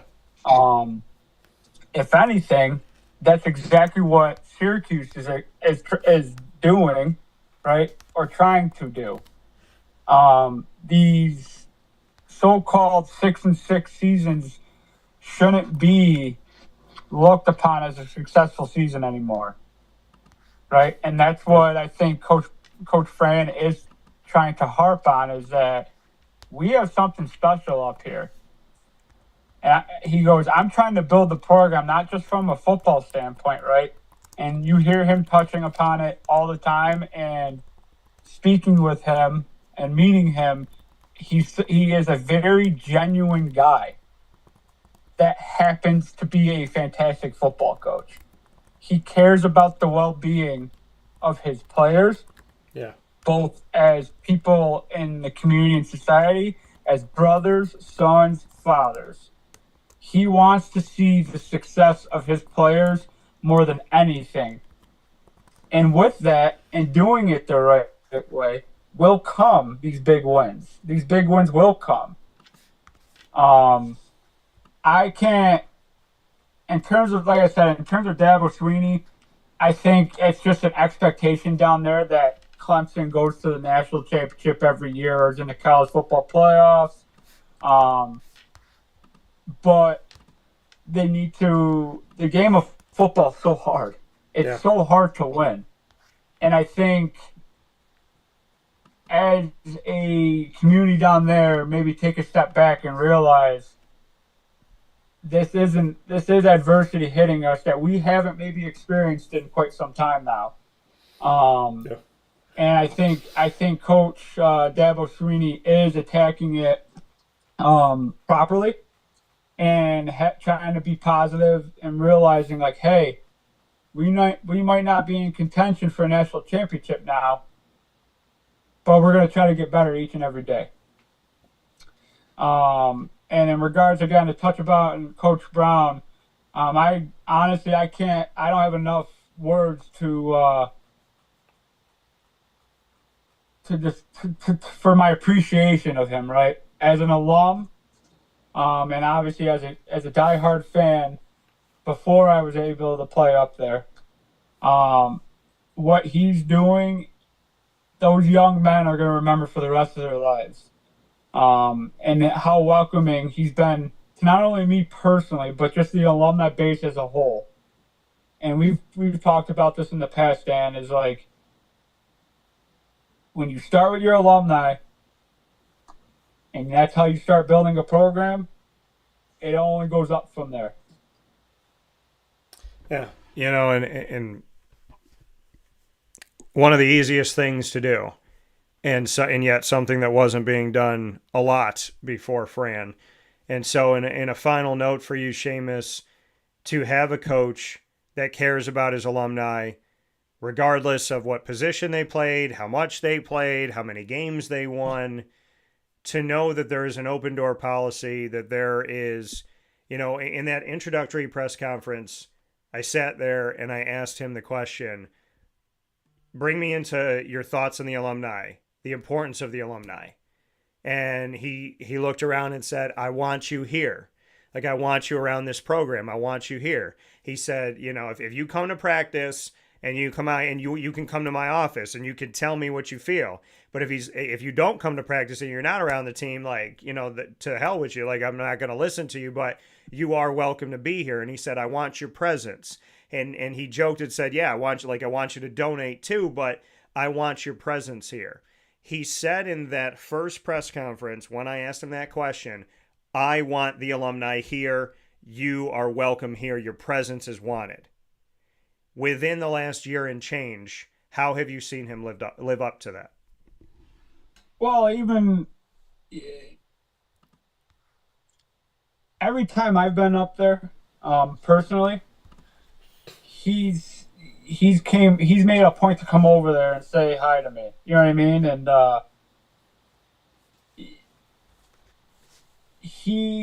you can just, like I said, you can just tell there's everyone from him all the way down to the athletic training staff has bought in. Yeah. And you can just, as soon as you go up there, there's just a different feeling to practice. There's a different feeling when you walk into the facilities, that the expectation is to not only win on the field, but to win at life. And I've told you this prior. I know Kadari Shepard, who's a freshman up there now, local kid. Before he went up there, I was working out with him a couple times a week, more or less just trying to get to know him. Right, he's another like myself, local kid going up there. And when I was last up there, probably about a month ago, Coach Brown came across the field, gave me a hug, and goes, "Hey, thanks for doing that for us." You know, and like, it's something like with everything going on, right? He remembered that, you know, and you can just tell, like, yes, fantastic football coach, but an even better person.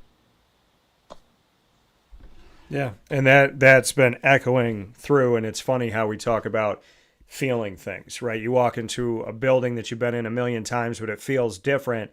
The aura, the essence, everything we've been discussing today, there's something that comes off of people when they're doing good, and there's something that comes off of people when it's the opposite, and you can truly feel that.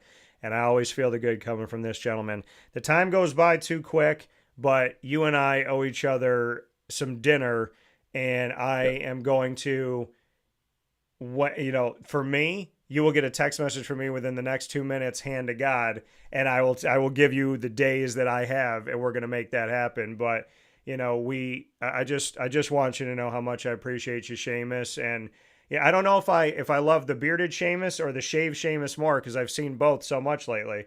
But I can honestly tell you, I consider you family, and I just definitely, absolutely am happy that people such as yourself are in my life, and I just thank God for that. So beyond West Genny, beyond Syracuse, beyond the world of sports, you're just a true heart. You're a good person. You're a kind person, and you're somebody that, we talk about energy and essence. You always bring a calm, direct, compelling, and compassionate heart to the table, and I appreciate that. No, like I said, Dan, the feeling's mutual, brother. I'm a firm believer that you're a product of who you surround yourself with, and when you cross paths with someone that's like-minded and gives you those same vibes, then this is exactly what happens. You build a bond that goes beyond sports and whatnot. So I don't want you to think. I definitely want to do dinner. I understand life happens, and I don't want you thinking I haven't been thinking about you. Because that's something I definitely want to do, and it means a lot to me, brother. Yeah, well, I don't think that at all. I know that we will, and I look forward to it, and I appreciate you. So say hello to the family, give my best, and just congratulations on everything. I'm so happy that you found love, and I'm happy that you get to be a dad, and just wonderful, wonderful things in life. So I'll look forward to talking with you soon, and God bless you and the fam as always. God bless, brother. Stay in touch, man. All right, man. Take care. That coming from Seamus Shanley one more time here on Wake Up Call with Dan Tortora, where sports truly meets that thing called life. We are going to jump right in. We've taken, 2 very short, fast breaks here on the show because we have a lot coming up here and there's been a lot to say. So this gentleman is going to be joining me in just a moment. We're actually going to be bringing him in right now. And another Central New York native joining the broadcast, Seamus Shanley, hailing from Central New York, and so is Symir Torrence. And as we bring in Cy and we await getting him on the screen here, very excited for the opportunity to be able to put a spotlight, as I've always worked to do here on Central and Upstate New York, and just on the wonderful people in the community that I call home, as well as the communities around the country and the world, but making sure that we take care of home base first, right? They tell you that you got to take care of your home before you go anywhere else. So with that being said, I am picture in picture with Symir Torrence, and Cy is a Marquette, Syracuse, Binghamton basketball alum, playing professional basketball, has had the opportunity to be in the TBT recently with Lane's Hope, and now he is on the heels of a workout with the Detroit Pistons, his first NBA workout. So with that being said, Cy, how are you? What's up, Dan? I'm good. How are you? I love that. I'm trying to figure, because I got it on my phone. I wanted to get it on my computer, but at least we're here. Yeah. So. No, we're here. We're definitely good. And if you want to switch to something else, we'll jump to a fast break for you to be more comfortable and all that. Now, I'm looking at the shirt that you have on, Good Vibes Only. Yeah. My brother's brand, GBO. We stand by it. We live by it. So wanted to at least appreciate it and give them some more light. So now for your brother, are we talking about Cy? No, we're talking about his name's Stevie. Stevie. So for Yeah. Stevie's brand, I want to make sure I get the right brother here so we can support here in the family that you have. So for Stevie, because I haven't had the opportunity to meet Stevie yet. So GVO, Good Vibes Only. This brand, when did it start? When did he get it out there? How can people connect with it? Because I appreciate. I mean, I'm looking at it right now, going, I want one. So how do we connect with Stevie? I could definitely send you some of his he has a profile on Instagram, and he has social media and stuff like that, but he has a lot of stuff coming out. He hasn't released anything in a while.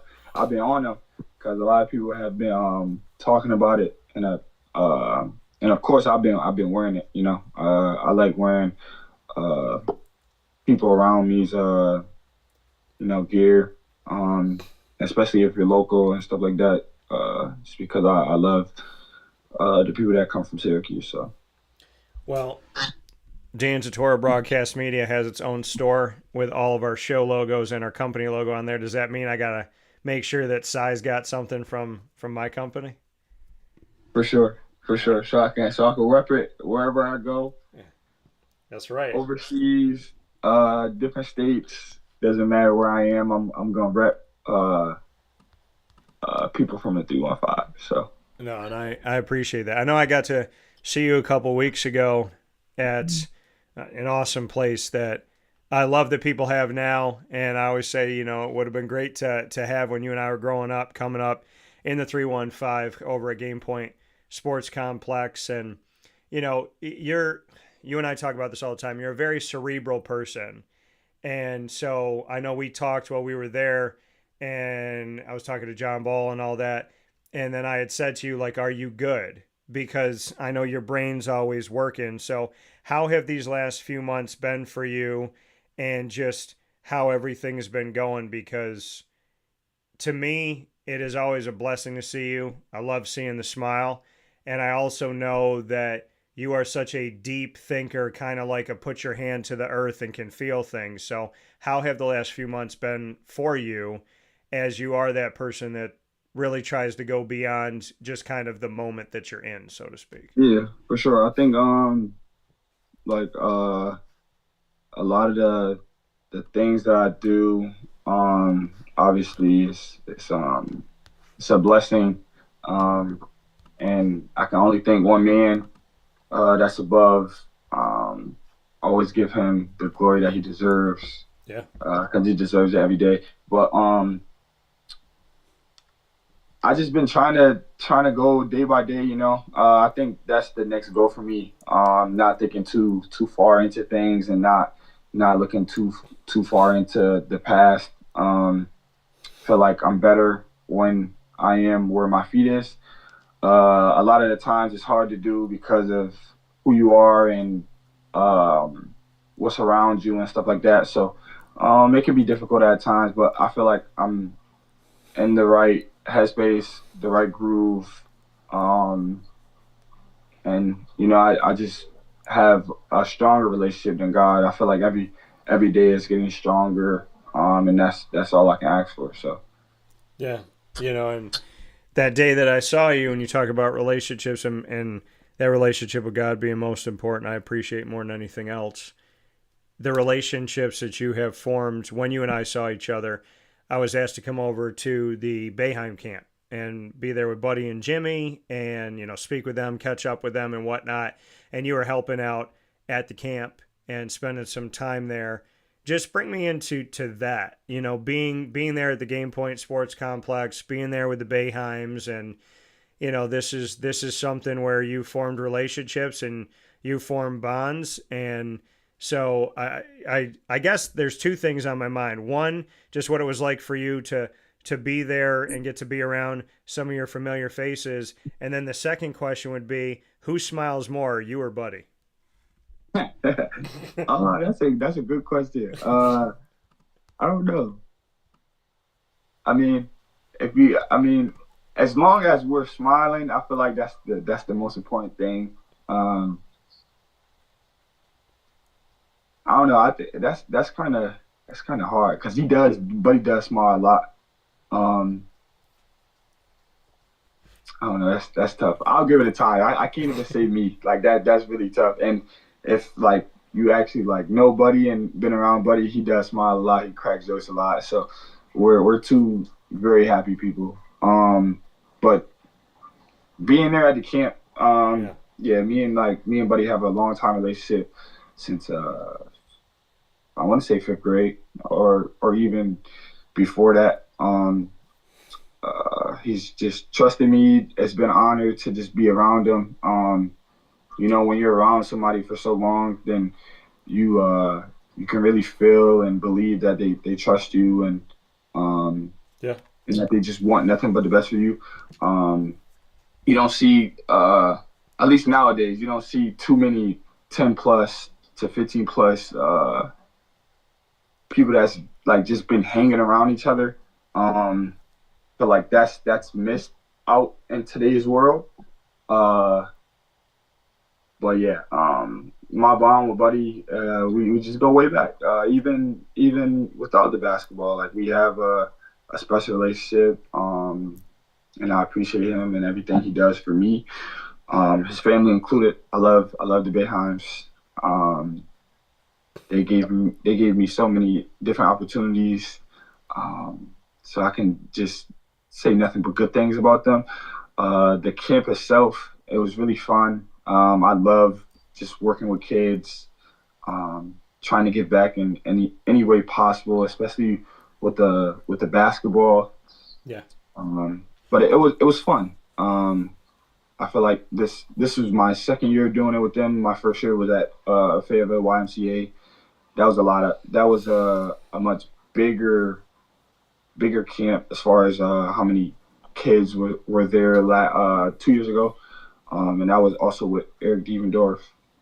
So it's been fun. You know, when you get an opportunity to do something like that, you definitely don't want to take it for granted. And I never look at it like something that's for me. I always look at it like what can I give like the next kid that's growing up? What can I give the next parent that wants something for their kid? You know, it's always about giving other people opportunities to get where you were or to get past where you were. You know, I just want to see everybody around me being great and at least something. So I feel like that's something that I'm really big on. But the camp itself was really good. I was excited. I felt like we had a lot of fun and we got a lot out of the kids in a small amount of time. Yeah, you know, and I can appreciate so many things, you know, that the type of human being that you are, and like you said, wanting to see everybody win, wanting to see people do well around you, you know, that can be a lost art sometimes, and that's one of the things I love about you is that it's not just about you. And so here with Symir Torrence on Wake Up Call with Dan Tortora inside the Great Lakes Honda City Studios. Cy, you and I have a lot of things in common. One of them being that we find the importance and the purpose of words and the value of them. And, you know, you put out that you had your first workout with the Detroit Pistons, and you also were very honest of saying, like, to people that are here, thank you. To people that didn't believe, like, I'm going to keep going and all that. When you do put certain things out, because, you know, social media is a lot of negative things, but then there's also inspiration. I look to your words a lot, and I don't know if you know this, but I see a lot of what you write, and I pay attention to a lot of what you write, and I feel a lot of things because I can definitely understand some of those roads of things that you talk about, either subtly or more expanded. How do you, in your words, utilize social media and being who you are and sharing what you share and saying things that may be tough to say, or, you know, this world may not understand as much? It seems like 10 years ago, you and I could just, you know, we go out, we be ourselves, but, you know, as time's gone by, there's everyone's got an opinion of everything. It's gotten progressively worse. People hate on each other. They're negative. They love you when you're up. They hate you when you're down. But it's now to the nth degree because it's not just to you. It's now like people. I remember my cousin said, everybody wants to promote my daughter on social media, but no one's ever come to her games. So I'd love to get your thoughts on how you tackle social media, because I definitely can align with you in a lot of ways of like sometimes things need to be said and you just try to find the way to say them. Yeah. I like this question. Only because I hear it so much, and I'm not like, I try not to be a social media person, but the image that I have and the influence that I have on certain people, they want to hear from me. So if I don't like post something, then it's not that I don't like, that I feel bad or something like that. It's just, I'm always, like you said, like I'm always looking to make somebody else feel better, or just to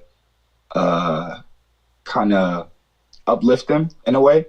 But to end, I'm kind of gonna go like all over the place, but I'm answering different questions at the same time. Yeah. So with the social media and who I am, I always hear it because my mom, my special lady, she's always on me about like what I say, what I post, what I repost, and to have somebody like that is an honor, because she's not only looking out for me, but she's looking out for like the family, the people around me that have branded me in ways. So it's not just about like what I post, because what I post obviously is on me, but it also goes out to like the people that like I'm really close to and stuff like that. So I do have to be aware of what I post. So I try to post like things that how do I say it? Things I try to post all positive, obviously all positive things. Some things are like negative, but like you can turn negative into positive. I never look at anything technically negative. There's always something good in a negative.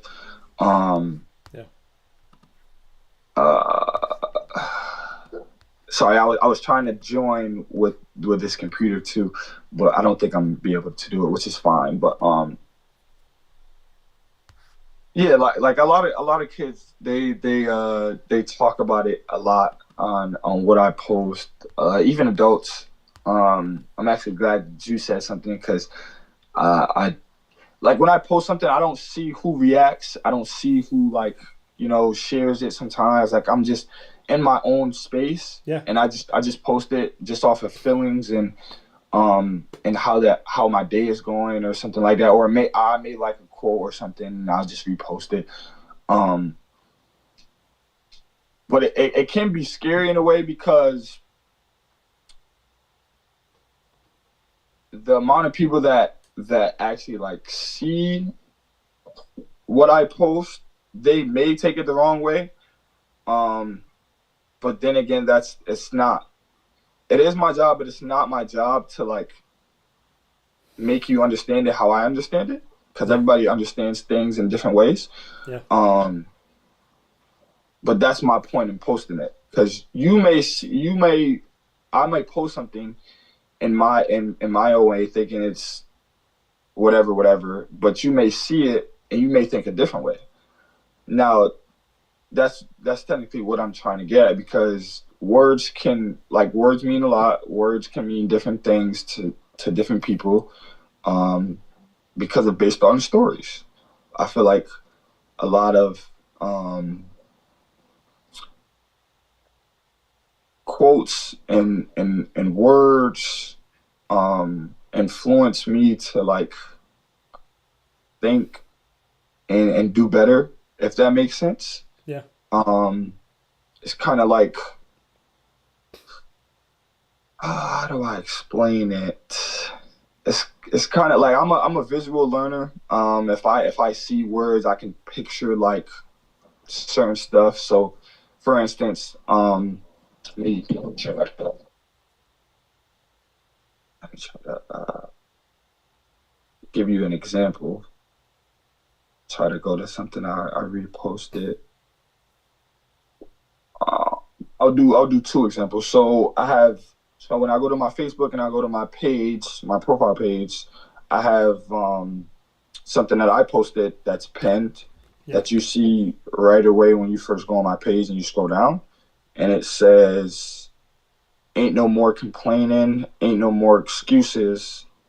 Period. I'm trying to be something." It's a little slang, but it's basically saying I'm trying to be something. Yeah. Now, I posted that almost that was a year and some change ago. Now that's just for me, like, basically saying like, I don't, and words have so much influence.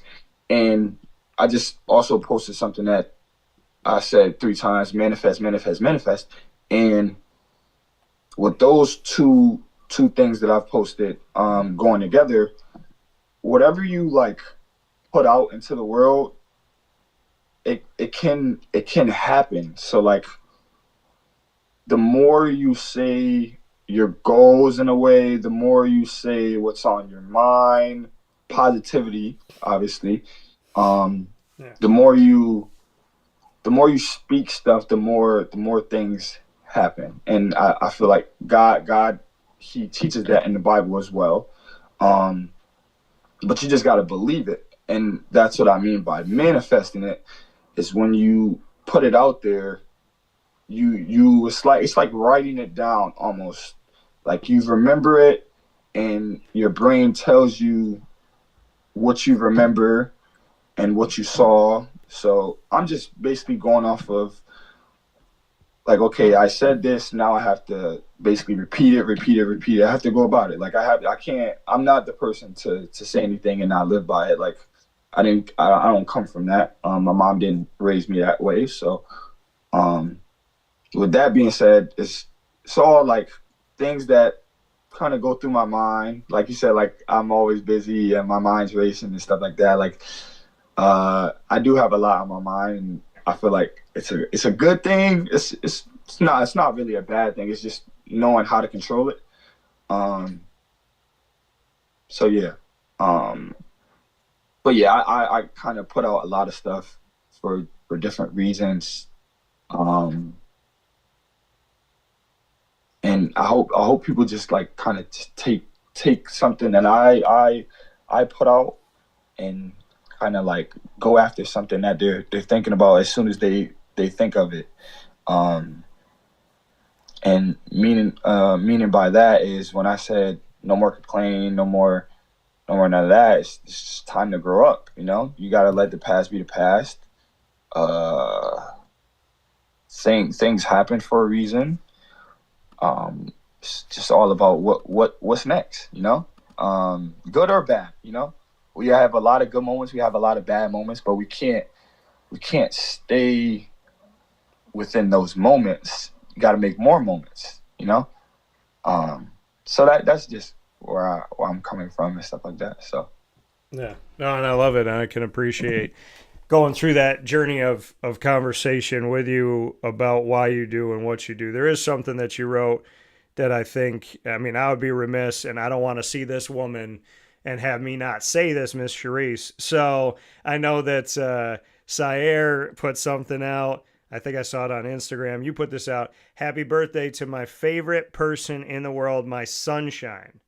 She shines everywhere she goes. Love you, Ma. So I want to celebrate, and I know that she's either watching this or she will. She's definitely listening. She's downstairs. She's listening. Yeah, so Miss Charisse, let me say 2 things, Miss Charisse. Okay, number 1, Mama Bear, that energy is felt. Because when you come in the room, when I was talking to your brother Syer and they said, hey, Mom and Dad want to be here, I was like, I know who I am. I know what I do. Like, whatever, whoever's come in here, that's whatever. But I went in, shook their hand, looked them in the eye, and I said, hey, this is who I am, da da da da da. And so I was like, let them get to know me, but I understand they got to be protective, right? And then they get to know you, and then I get on a plane after I saw you in Syracuse, and your parents were sitting like in the first couple rows, and I see Pops kind of like do the lean thing, and then your mom's like, hello, how are you? So I'm gonna say two things about Miss Charisse. When you walk into a room and she's mama bear protecting, you feel that energy. And when she's got nothing to worry about, she gonna be good with you. And I'm also gonna say that when you see Miss Charisse smile and all the support she's given me over the years and all the kindness and all the goodness, like to the Torrance family, you already know this side, but I send my love to your family because y'all have been so good to me. And I gotta send love to Mom because I appreciate the smile and I appreciate the goodness and I appreciate the words because I love my mom like that. So I know that there's a lot to be said about good moms, and Cy actually saw us last year when we went to Orlando. He saw my mom and I, and Symir had never met my mom up until that moment. And Symir came out, and like literally I saw it, and I know we talked about it before, but I saw you and I saw Syer, and I'm looking at you and I'm going, wait a minute. And I started to walk closer, and then you just had a big smile on your face. You gave me a big hug, went over, your brother smiled, hugged your brother. And then we were talking for like 2 seconds, and you're like, yeah, how you doing? And then you went, is that your mom? And then you booked it. Like before I could even say anything, he was gone, and he was up, just giving my mom a big hug. So, I understand and appreciate the goodness, the greatness of having a mother that is just something beyond. And so I want to make sure we wish Miss Charisse a happy birthday. And I just wanted you to take some time to talk about Mom for a second, since I feel it's only right. You've been so good to my mom. We talk about a person. We talk about me being a smiley person. We talk about me having that thought to give for others. This person, this woman of mine, my creation. She's one of one. She'll help. I was gonna say fly, but she doesn't like bugs. She'll help literally anybody. Yeah. Anybody. And all of my friends can tell you, like, they come around. She treats them like their son or their daughter. Her son or her daughter. There's just so much I can say about my mom. Like there's that's just somebody I look up to like every day. Like she puts on that hat, yeah, and she just goes about her day, And if there's any person who needs, like, I don't want to say she's a therapist, but I will say talking to my mom does help. Yeah. I can literally go back and kind of visualize my friends being like, not just having some bad moments or whatever. Just, you have bad moments, you have bad days, but just having those bad moments and talking to my mom and just seeing how she can uplift just different people in different ways. I feel like that's just where I get it from, She wants to see other people's be great too, and that's where I get it from. So the love that my mom has is probably 100 times stronger than what I have for people, and that's a lot. And I already have a lot of love for people, even the people that don't like me as much. I have a lot of love for. She'll love them 100 times more. Well, I'm gonna say this to you because I want to do it, and I don't say things I don't mean when it comes to this. So how about, so I met your mom, you met my mom. How about we get some food with our moms? Why don't we do that? We can do that. We can definitely do that. Yeah. I wanna get the moms together, because seeing you with your mom and how you talk about her, it makes me think about my mom, who, after the show today, my mom, it's fall, I'm a fall baby. My mom's like, hey, you want to get some lunch? You want to go get some pumpkins together? I'm like, Ma, I'll do whatever you want to do. See, like, you're a mama's boy just like me, and I'm not afraid to show it. I'm definitely not afraid to show it. Oh, I tell people all the time. My mom comes. She watches like every single show, and she'll just put good morning. Hi, Mom. How you doing? So yeah, Sai says hi, Mama. But yeah, I'll see her very soon. But yeah, give a shout out to Charisse, because my dad's talking trash. Your dad's talking trash, he said? He's talking trash. What's he's he like, saying? yeah, he's a mama's boy. That's all right. There's nothing wrong with that. Listen, it's okay being a mama's boy.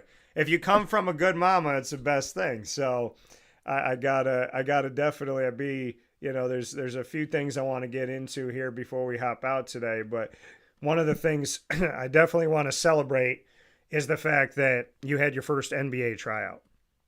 And those of us that know you and know who you are and how you work and how you handle yourself. And I mean, I can be happy for anybody. Like you said, even if you wish bad on me, I'm still going to pray good on you. You are someone that you succeed. It's different. It's like, it's more to me. And not that, like, I care about everybody succeeding and having a good time, but you getting an NBA workout, an NBA tryout, that to me is proof in your faith. It's proof in your hard work. It's proof in your belief in yourself. It's proof that adversity can make you, not break you. And so when I saw that you had a workout, it could have been any team in the NBA, could have been anything going on, but the pride was there before I even read the post. And so I'd love for you to share your workout with the Detroit Pistons, because one of my guys is doing his thing, and I'm so excited for it because, Sai, I told you on the air and off the air. I said there were moments where I didn't agree with you not being out here, not being there, the ball's not in your hands, and I said, hey, Symir might be nice, and he might go on camera, and he might say, hey, I'm just working, I'm doing my thing, where I go on my show, and I'm like, give him the damn ball. So I'd love to get your thoughts on your workout with Detroit, because the first thing that I felt was in my heart that I'm just happy for a family member. So God bless to you. Congratulations, because God helped you get there and you helped you get there. Now I want to know how it went. Yeah, for sure. And first I just want to thank my agents. They have done a remarkable job of just nonstop working.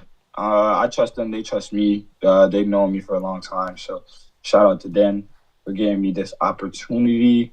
And like a lot of people still don't like you guys know, and I'm not saying you guys as because you're a lot different. You're more so family than other people. But I didn't want to put out so much because there's just so much that goes into it, So the try, it was always a thing. We just didn't know how true it was gonna be, It was just kind of in the loop of things, which was totally fine. I just knew myself, any opportunity you give me, I'm not gonna take it for granted. Definitely not.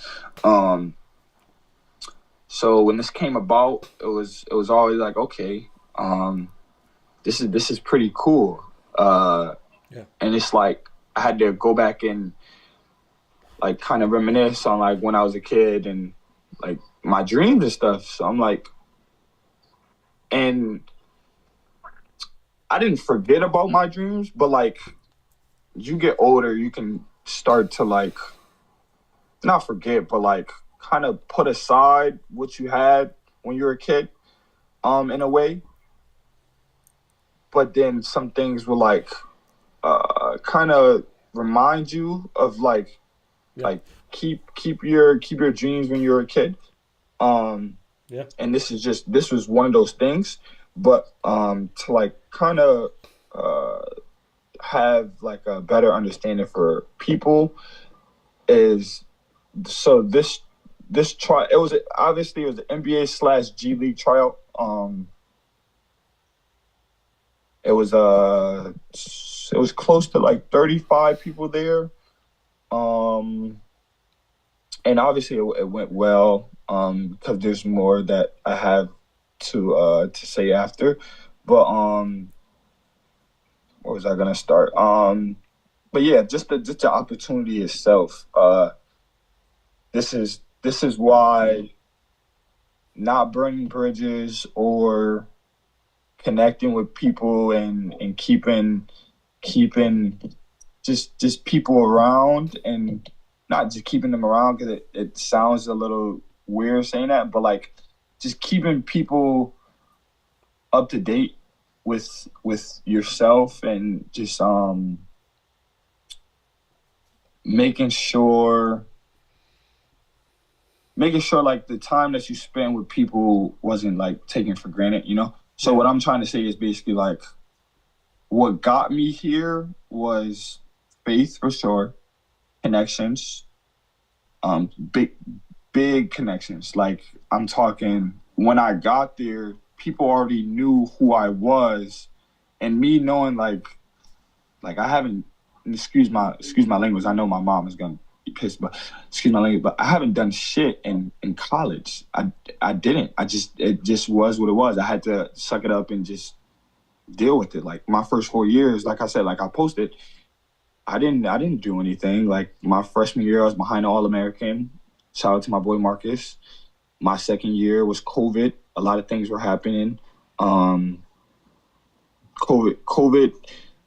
was like a different world for a lot of people. But my sophomore year, I don't want to say COVID, but my sophomore year really like introduced me to like the world. I'll quotate that, the world, and what it's about in a way. Yeah. Politic wise, and, you know, just business. So it really just taught me the business side of a lot of things.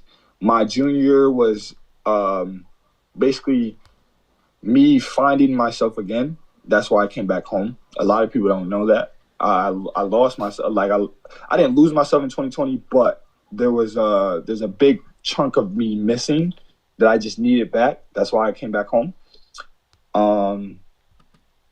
My junior year was a recap of me refinding myself, rehearsing all the things that I've done to get to where I was. Yeah. And then my senior year was kind of just putting everything together and going to find and putting everything together and going to find what I was looking for. And then my grad year was basically like a whew, like I got through that. Like, all right, now it's time to believe in me, you know? Yeah. That's what that grad year was. And then my first professional career was, okay, now I'm away from all the fake love, the negativity, the I wouldn't say nosiness, but like the more, and this is the only thing that I don't like about posting so much, the more available you are, the less you're valued in a way, if that makes sense. So me being, I don't even know how many miles it was, 10,000 or something, whatever, 50,000 miles away, helped me realize, okay, who still is in my corner, who was in my corner for certain reasons. It just all of the above. Like, it just had me like, okay, the world is starting to, like, I'm starting to grow up. I'm starting to become like a man. I'm starting to realize certain things. I'm starting to see what my parents used to tell me, and I wasn't really able to see it until I stepped away, and it took me to go out of the country to actually see it, which is fine though. But everybody learns a different way. Yeah. And then now we're here, where a lot of people first thought, okay, like, he can do it. Then it was like, oh, I don't know. And they were like, oh yeah, we're giving up on him. And I'm like, oh, he still has a little something in the tank. So I'm being nosy. My dad's downstairs talking. There you go. But yeah, so that 5 years prepared me for this moment, and basically that tryout. So with that being said, I just took everything in, and just kind of like put it where it can only motivate me. And to go back to going to the tryout, everybody, like, they knew me because of what other people were saying. And you can tell, like, the eyes don't lie. Like, you can tell when somebody's talking about you or your name's been around in conversations and stuff. When I walked in that gym, a lot of people knew who I was, and they were just itching to see, like, okay, who is this? Like, who is this kid? Like, who is this basketball player? And this is what really took it off. They didn't care about my 4 years in college. They didn't care. Like, yeah, they might have, but like they didn't really care, because like if they did, I wouldn't be there. If you really think about it, if they did, I wouldn't be there. But I forgot, like, I kind of want to, because I remember my mindset, like, and it's crazy. So I was outside one day, like, this was like probably like a couple of days before the tryout, and I flew out to Detroit. I was outside with my dog, just chilling. It was a beautiful day. Syracuse has one of the most beautiful falls in, I don't know, the world.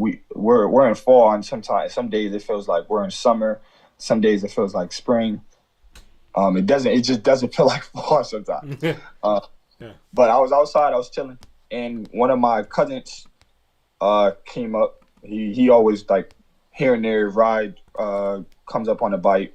He'll ride past, like, the house, and I saw him. I said, "What's up?"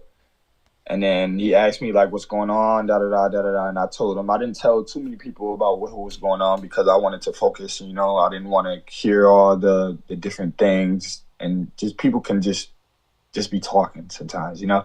So we're just having a conversation, good conversation, and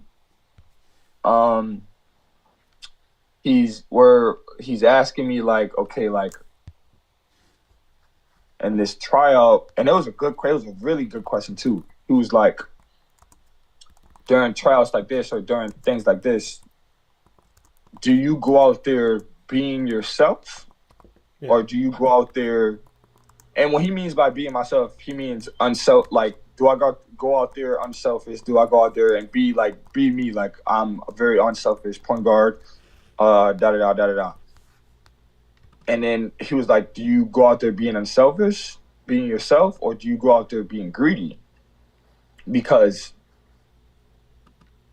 camps and athletes know what I'm talking about. Like, when you go to camps, people are selfish, which is not a bad thing, because, like, you're at the camp for what you do, and you're trying to get the spotlight on you. Yeah. With that question being asked, I answered, like, I'm definitely, like, gonna be myself, but I have to be a little greedy, and just in different ways. He was like, okay, I get that. Like, I can't not be myself, you know? I can't go away from what I am. I can't go away from what got me here.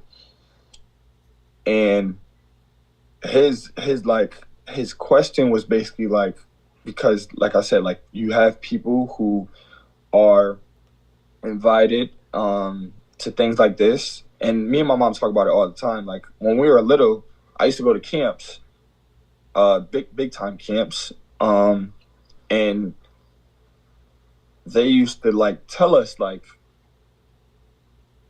the person who scores the most or takes the most shots isn't like gonna be anything, or is it gonna be like the, I don't know, like the, how do I explain? Like they're just not, they're like, it's not gonna get you anywhere or whatever. That's basically what were saying. Like you scoring, like scoring doesn't matter. Basically, that's what they basically said. Like in camps growing up. But then again, at the end of the camp, there was always MVP, and that MVP was always the person who scores the most, no matter if he lost or won or whatever the case may be. It was always the person who scored the most. So me and my mom always looked at it like that's bullshit. It is. It just is. And going back to my cousin conversation, he was basically like telling me like, yo, you gotta go out there and score. Like I already knew what he was going at, and certain people know me like I can score. Like I really can. It's just I play that role of winning. Yeah. And no one likes that. I swear no one likes that role.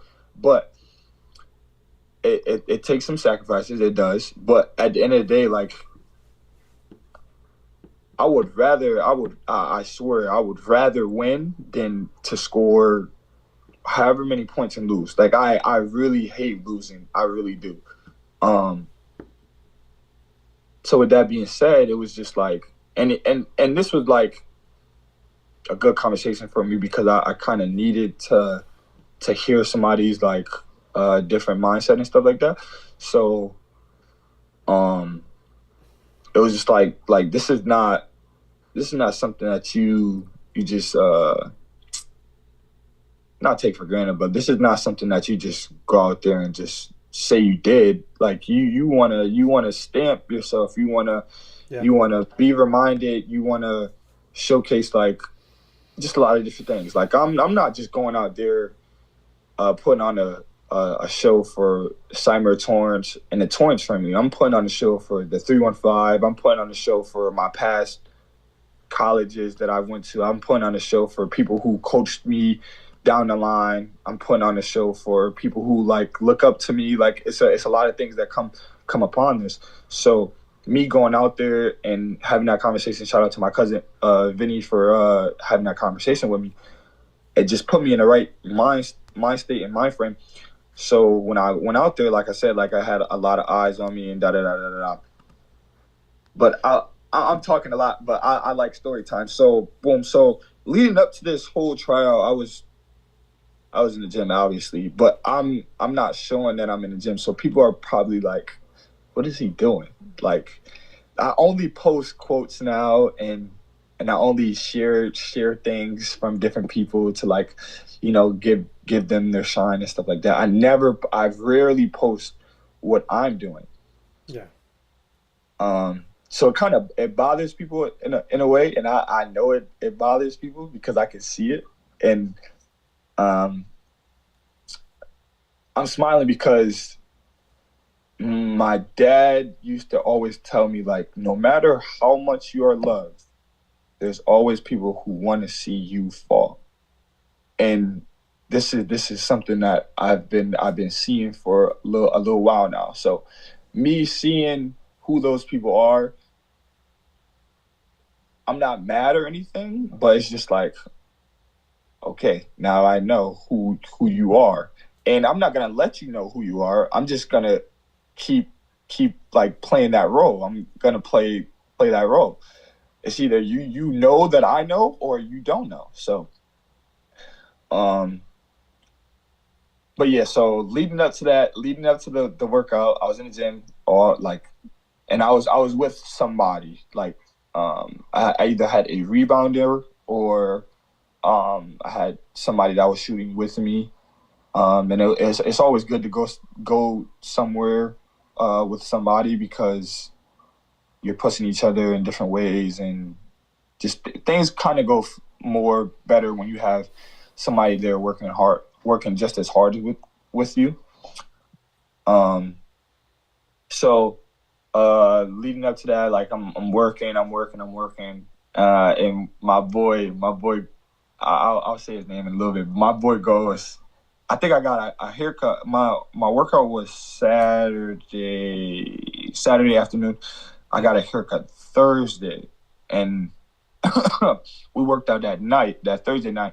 He was like, "Man, you were supposed to go out there with no haircut.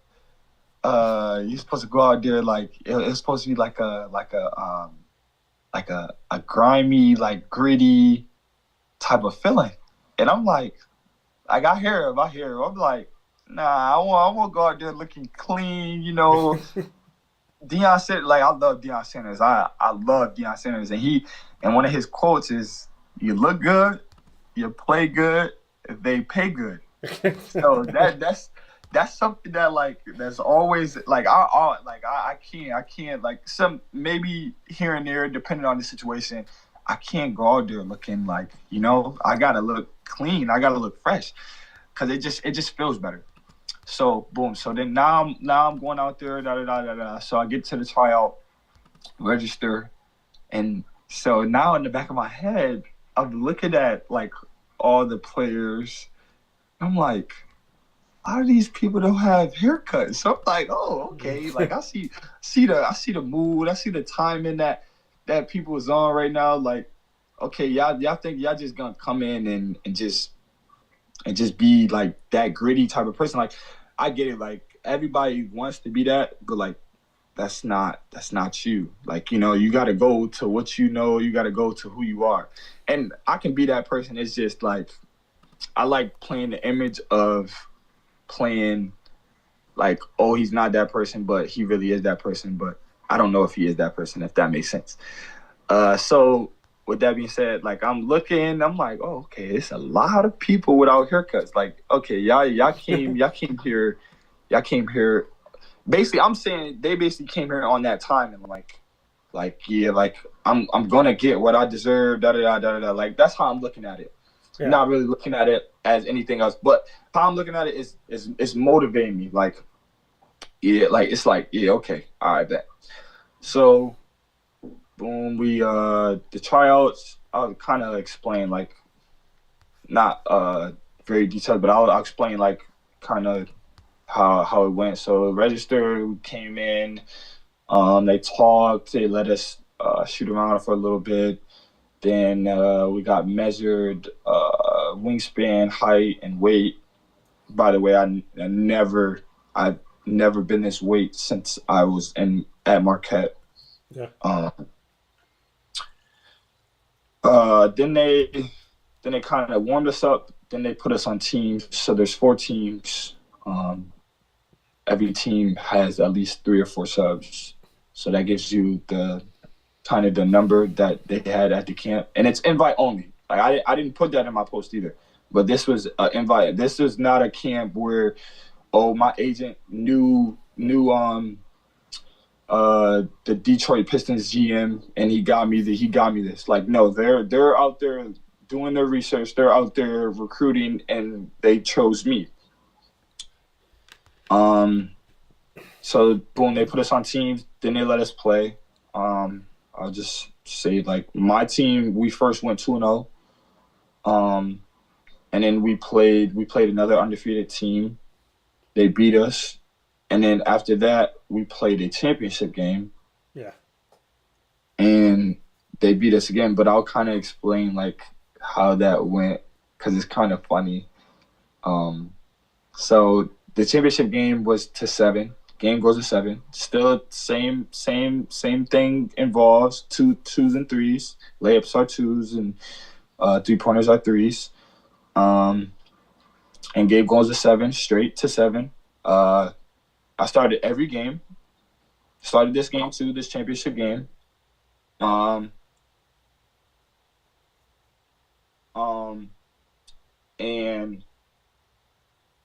the game went well. Like, I had the most energy. Mind you, during this whole tryout, I was not unheard. Like, I was the loudest. There's a couple things that you gotta do. Like, it's just like a test. Like, you gotta know, like, know the scout or whatever. You got to know your study guide and stuff like that. So knowing me and my agents had what we knew that I could do and what I should do. So we had a game plan, and the game plan fell through to right where we needed it to. And I'm not going to explain everything, but let's just say that I was the loudest in the gym.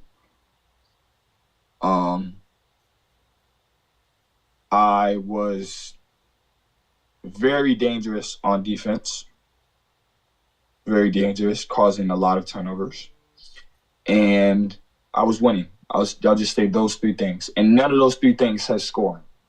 By the way, none of those three things says scoring, but I did score, but it wasn't to that type of level. But none of those three things says scoring. So boom, the championship game happens. We're excited. The game goes. We get up. I want to say it was 6-1. I get taken out the game. We end up losing. Isn't that crazy? We end up losing. Yeah. So 6-1. I'm not really like when I got taken out the game, I wasn't pissed. I wasn't like we're up. I'm thinking we're up 6-1. I'm thinking we're gonna win the game. Yeah. We end up losing, but mind you, during this whole thing, like I'm still talking on the sideline. I'm still like I'm in coach mode, kind of. So that happened. We end up losing. Yeah. Kind of brought it in, shook hands or whatever. Then we got to hear the coaches evaluate us and stuff like that.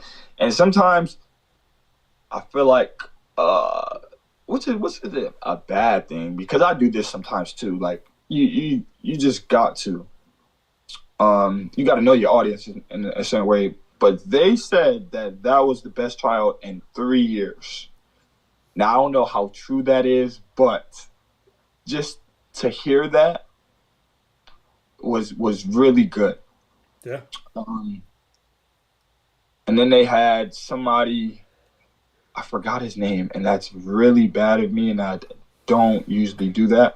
But it was somebody that is on the NBA team on the Detroit Pistons, and I think he goes back and forth G League and NBA.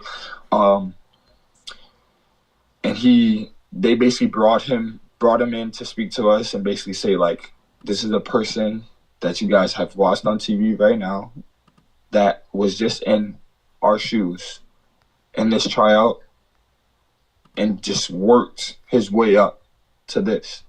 Now, with that being said, I looked at it like oh, like maybe all of the sport of basketball isn't politics. Maybe it does have a little bit of truth in work. Yeah. Because that's basically what the kid that they showed us. It's probably good that I'm not saying his name, but he basically said, like, he kept his head down and he just kept working. And that just kind of reminded me of me. Obviously, a lot of people probably thought it reminded them of them,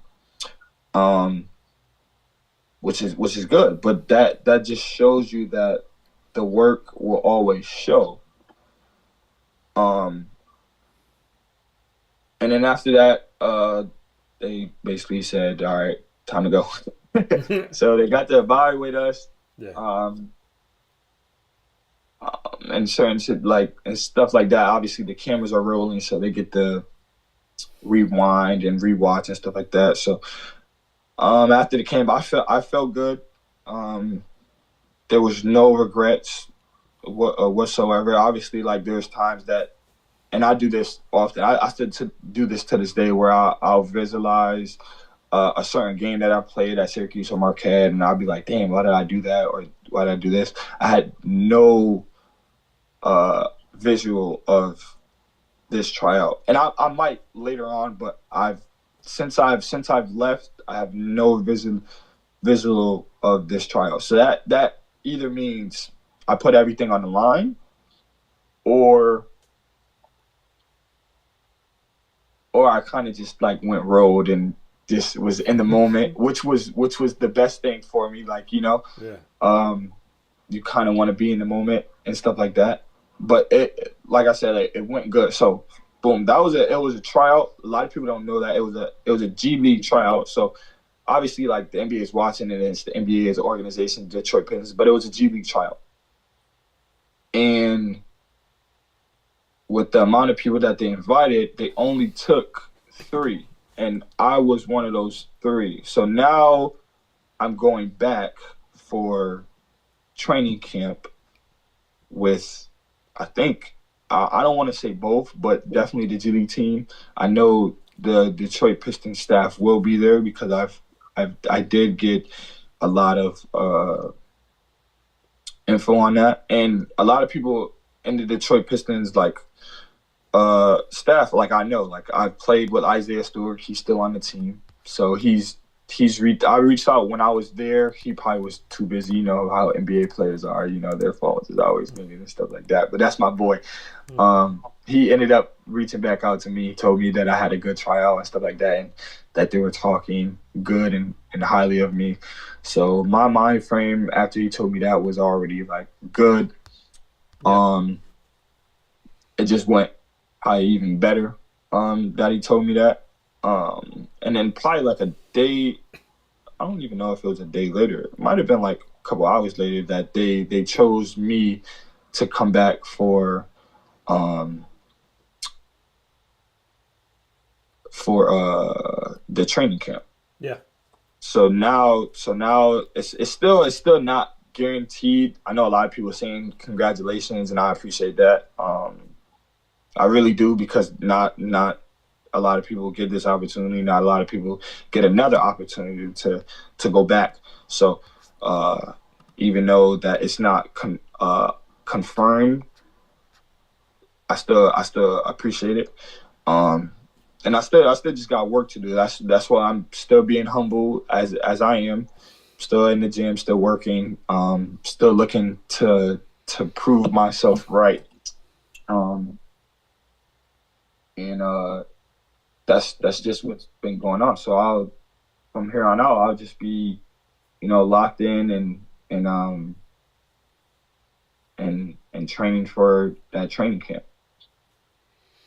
Symir Torrence, the story behind the story, here this morning on Wake Up Call inside the Great Lakes Honda City Studios, and I appreciate, as always, you sharing with me what's going on. And I appreciate our conversations because it's uniquely you. And I feel like, people don't, they write a bunch of things down and I'm going to ask these things. I'm not going to listen to the answer. I'm going to go to the next question, where to me, I'm going to sit and I'm going to listen and hear what you have to say, why you're saying it, what matters to you. And you're just different, right? You let people in that you want to let in. You let people into what's going through your mind, what's going through your heart, how you're seeing things in the moment, the paths that you go down and what you want to say.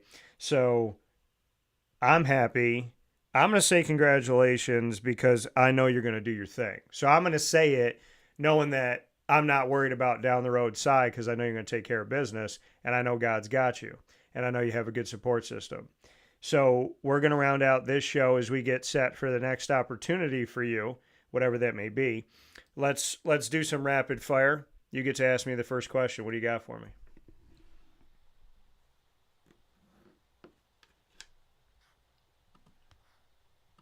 Not sure.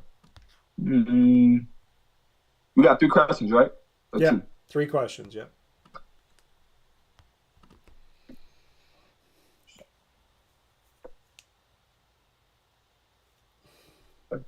Yeah, no. That's funny. Did you get to go? Did you get to it? I'm not about like I know the show is about me and stuff like that, but I like to involve people. Did you get to watch the 2 games of my brother? So his first 2 BC games? Yeah.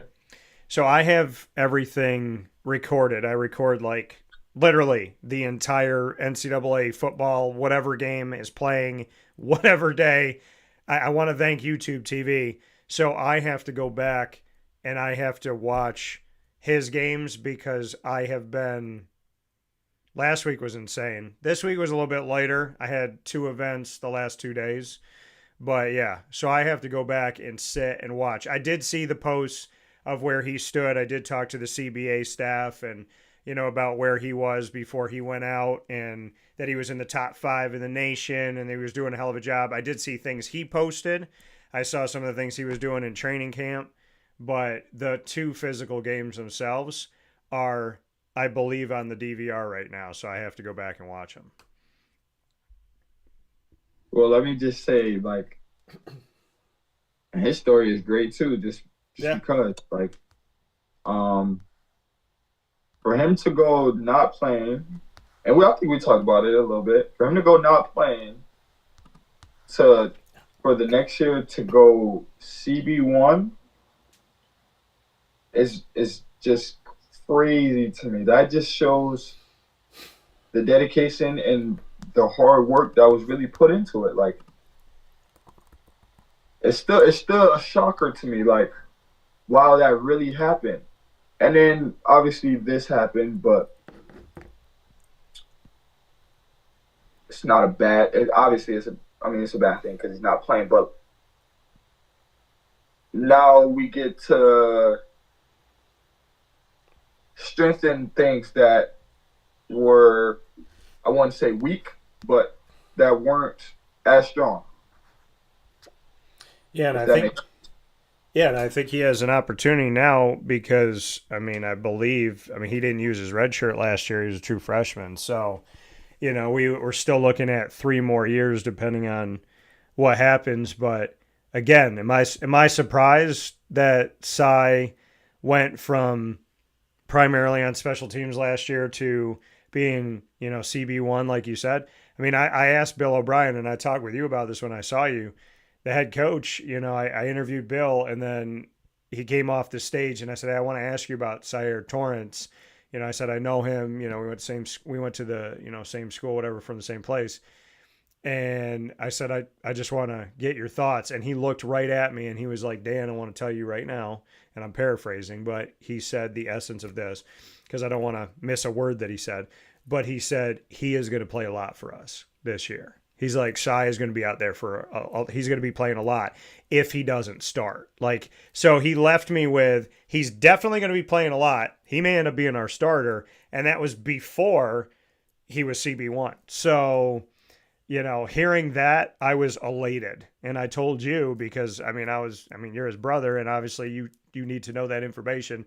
But that was a really, really cool moment to hear that. Again, one of my guys, right? So when there's men and women out in this world that I know are working hard, they're good people, I want to see those people succeed to the nth degree. And so when somebody tells me like they're going to play, this isn't like, oh, let me put this out there and it's just about me. This is like, no, let me let y'all know, like, this is good. Like, he's proven himself, and I'm not surprised. I don't think a guy like Symir Torrence is going to go somewhere and not be on the field, just like I don't think you're going to go somewhere and not be on the court. So I'm happy to see it. I'm excited to see it. I'm looking forward to what's going to come. And, I know he's out here doing what he needs to do to be right. And, I've had some conversations about that, and it's his story to tell in that world, but I absolutely positive. And I already reached out to them about having him on the show. I'm going to have to reach out again and let them know, like, hey, I'm going to keep asking till you let me do it. So I definitely want to have him. You have to go through them for you to get to him? Yeah. Just because he's in college? Well, yeah, this is the weird thing. Some colleges are like, there's like some coaches are like, there's nothing we could do. Like, because of NIL, like they could do whatever they want to do. They represent themselves. And then other colleges like Syracuse, I can have your phone number. We can know each other for 5 years. But if I interview you, Syracuse will lose their mind. Where another school will be like, like when it comes to Rhett Lashley at SMU, I was going to text Rhett after I saw him at ACC kickoff and just be like, hey, man, good to see you. He got to me first. He got a million things going on, getting on the plane, and he's like, hey, Dan, good to see you, brother. So, and in that case, SMU knows I'm close to him. So, like they respect that. But in other places, like Fran and I have had a connection for a long time before he coached a game. But if I went and talked to Fran, Syracuse would absolutely lose their brain. Where another school is going to be like, if you've known this coach for 5 years, like, why the hell would we stop you? So I guess it's school by school how controlling they are. But, out of respect for the school, like I'll reach out to BC. But if I got a response from a school that was like, yeah, we're not going to do that, or he's not available, then like there's been instances where I've had to go to the coach and been like in the pros. And so I was talking to this coach and he was like, yeah, man, the next couple of weeks will be great. So I reached out to the team, and the NFL team was like, yeah, he has no time. And I texted him and I said, apparently you're too busy for me, according to them. And then he didn't say anything. And I got an email from them that was like, hey, turns out coach is available. So it's like weird because gatekeepers sometimes keep players and coaches away from the people that they actually want to talk to. Like Scott Schaefer was not given access. Like I was not given access to talk to Scott, and he didn't know that I reached out a year and a half. And then we were on the same flight and he was laughing and he's like, yeah, sometimes these people like that are protecting us, like they kind of do it in a way that's not. So yeah, I mean, I guess the long-winded way to answering your question, and I'm honest and I know you are too, is that sometimes I've been treated like a stranger to people that have known me forever, and they think it's weird and I think it's weird. So, I mean, with Cy, out of respect for BC, like I'll say I'll say it, but if I'm going like 6 months with no answer, then that would be kind of ridiculous, which I hope it's not the case. But I have dealt with that. I have dealt with, like, Dino Babers came up to me 8 years. He goes, Dan, I like you. I follow your work. I watch your stuff. I watched something of you last night. If they would let me talk to you, I would. And to find that out after 8 years, I was like, well, that's kind of crazy. But yeah, so is there fairness in it? No. Does it make logical sense? No. Will I keep asking for your brother until it happens? Yes, because how long have I known Syer at this point? 4 or 5 years. So, but yeah, I mean, BC's good about stuff though, because I mean, I've done stuff with them before, and but it's a weird world, Symir, because I just talked to a D1 coach that said, my players, they know you, they can do whatever they want. It's NIL. It's NIL because there's no money coming for me. But she said the world we live in today, because of NIL, essentially each of these players decides what they want to do with their life. NIL, interviews, whatever. But then there's other schools like Syracuse that will not let you talk to the third string long snapper without screaming at you if you don't go through them. I get it, but it's weird. It is weird. And it's real. And it sucks because like I've lost time with people I love. I had a Syracuse wide receiver 3 years into being at Syracuse. He goes, hey man, like not nothing, but we used to talk all the time. Like, why you don't call me? Like, why are you not getting in touch with me? And I had to tell him, I said, if I wish you a happy birthday and they find out, I'll get yelled at. Because he didn't know why. He's like, he knew me since he was like 16 years old. And he's like, dude, like I consider, like we're brothers. I consider you family. I was not allowed to spend a single moment with him in the 4 years he was at Syracuse unless it was under supervision during an interview request opportunity, which was wild because him and I used to talk all the time. So I don't know if you know that, Symir, but they treat you, when you were at Syracuse, you were treated the same way. If you and I went and had a sandwich and somebody found out, I'd be like reamed for that, even though you and I know each other. That's great. Some schools are some schools. Sounds like Syracuse though. Sounds like it. Yeah. Sounds like it. No, a lot of control. So my question back to you, Symir, is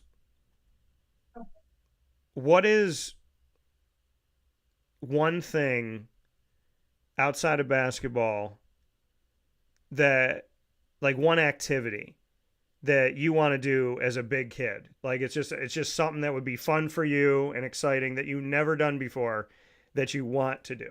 But you're like, I have to do this before God takes me home. Probably like all my closest brothers. That's like not blood. I want to take them all, like, if not out the country, definitely out the state, to where like somewhere they never been, and just like have like a kind of like a boys trip, because I never had like a boys trip. But like, yeah, because I got so many closest friends that never been out of Syracuse. Yeah. And a lot of them I have, like a couple of my friends have, like I took a couple of my friends to Cyril's first college game versus Fordham. Okay. So it was cool to do, but because I have like I won't say a big group, but like it's pretty big, a big brotherhood that I want to like kind of put my arms all around and take them somewhere to like enjoy, and not have to worry about so much in the city, and to just kind of see what's outside the city, and just to have conversations, build a better, a bigger and better and a stronger brother bond, So that, I feel like that's something that I want to do before it's all said and done. Well, I care about you and treat you like family, so better put me on that list, man. That's a big list. That's okay. I'm gonna try to make that happen too. Yeah. It's not gonna be within the next 3 years, but I'm gonna try to make that happen. I will say this though. When Cy is out there, I don't care what game it is. I do want to do a game where I could be with you and the family. Like, I don't want to just go see Cy. Like, I want to actually do it with you guys. Speaking of him, he just posted this. There he is. There's a man. Symir Torrence, folks. If you don't know, you better get to know number 10 on Boston College with the Eagles. What's your final question for me, Symir?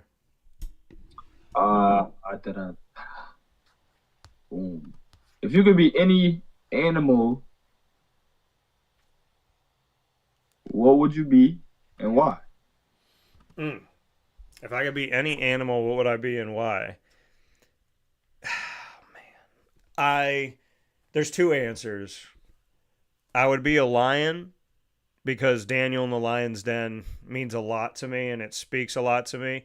And I said if I ever got a tattoo, there's this really beautiful, beautiful tattoo of a lion looking up at God, and Daniel is next to the lion, and the lion's hair is like crossing onto Daniel's face, so they're like connected with each other. And the story of Daniel in the Lion's Den and how God protected him, and Daniel would not stop believing in God, having faith in God, praying to God, even if it meant his own demise, and same with me. So I feel very close to my saint. And so I'd want to be a lion, or because I know what she does for me, and I know the love that she gives me, and I know that God only chooses the best souls to be inside of dogs. So I'd want to be a dog for sure, because my Lily that's my heart. Mm-hmm. So my question back to you, if you took over my show next week for a day, and it was Wake Up Call with Symir Torrence, what 3 guests would you have on the show? They can be living or dead, and it doesn't have to be sports, but what 3 guests would you have and why? That's crazy. It's crazy. You didn't even have to tell me or ask me what guests. My mind literally went to so many different people that I can't even name 3 people. So I would probably just have a bunch of people on there obviously for recognition, but like just for different purposes. Because for me, it's like, all right, this is good. So how do I put this? how do I put this? I have so many like different friends in different areas. They like you would think like I just have a lot of different personalities, so I get along with just different people. Like I don't know if I told you, like I could talk to a wall. I really can. Like I just can't. Same. Yeah. Talk to a person that I don't know that can't speak English but can understand it. I can talk to that person, and I just kind of did it overseas, so it just makes sense. But 3 people, that's tough. I can't say. Although it might be cool, I can't say anybody that's like. Obviously, like I have some family members that's not here with us that I would love to be on the show, but a lot of people just came to mind. I can't put anybody like that I don't like actually know on the show, because for one, I know myself. Like if I was to put Kobe Bryant on the show, I would even know I would just, it would just be his show. I wouldn't even talk. Like, so, but if I just had to choose, I gotta really think about this. I do my brother. Okay. I would overly do my brother because I feel like our stories are similar but so different, and people don't know like our story for real. Like they have like an idea, but they don't know our story for real. So my brother for sure. My mom, I would have to. Those 2 for sure. And then for that last one,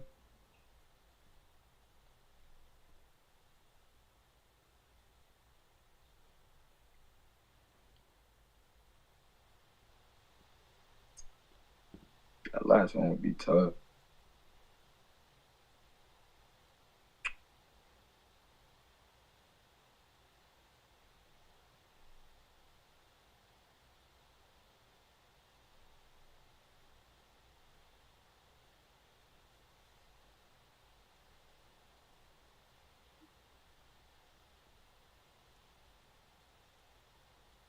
I would have to do like the neighborhood. I can't even choose one person. That last one would have to be like the neighborhood. Just giving people the light and which is really a risk because you don't know what they're gonna say and how they're gonna say it. So, but like at least giving them the opportunity to speak their mind. Yeah. Because a lot of people just let that. Like we all live different lives and we all got something going on.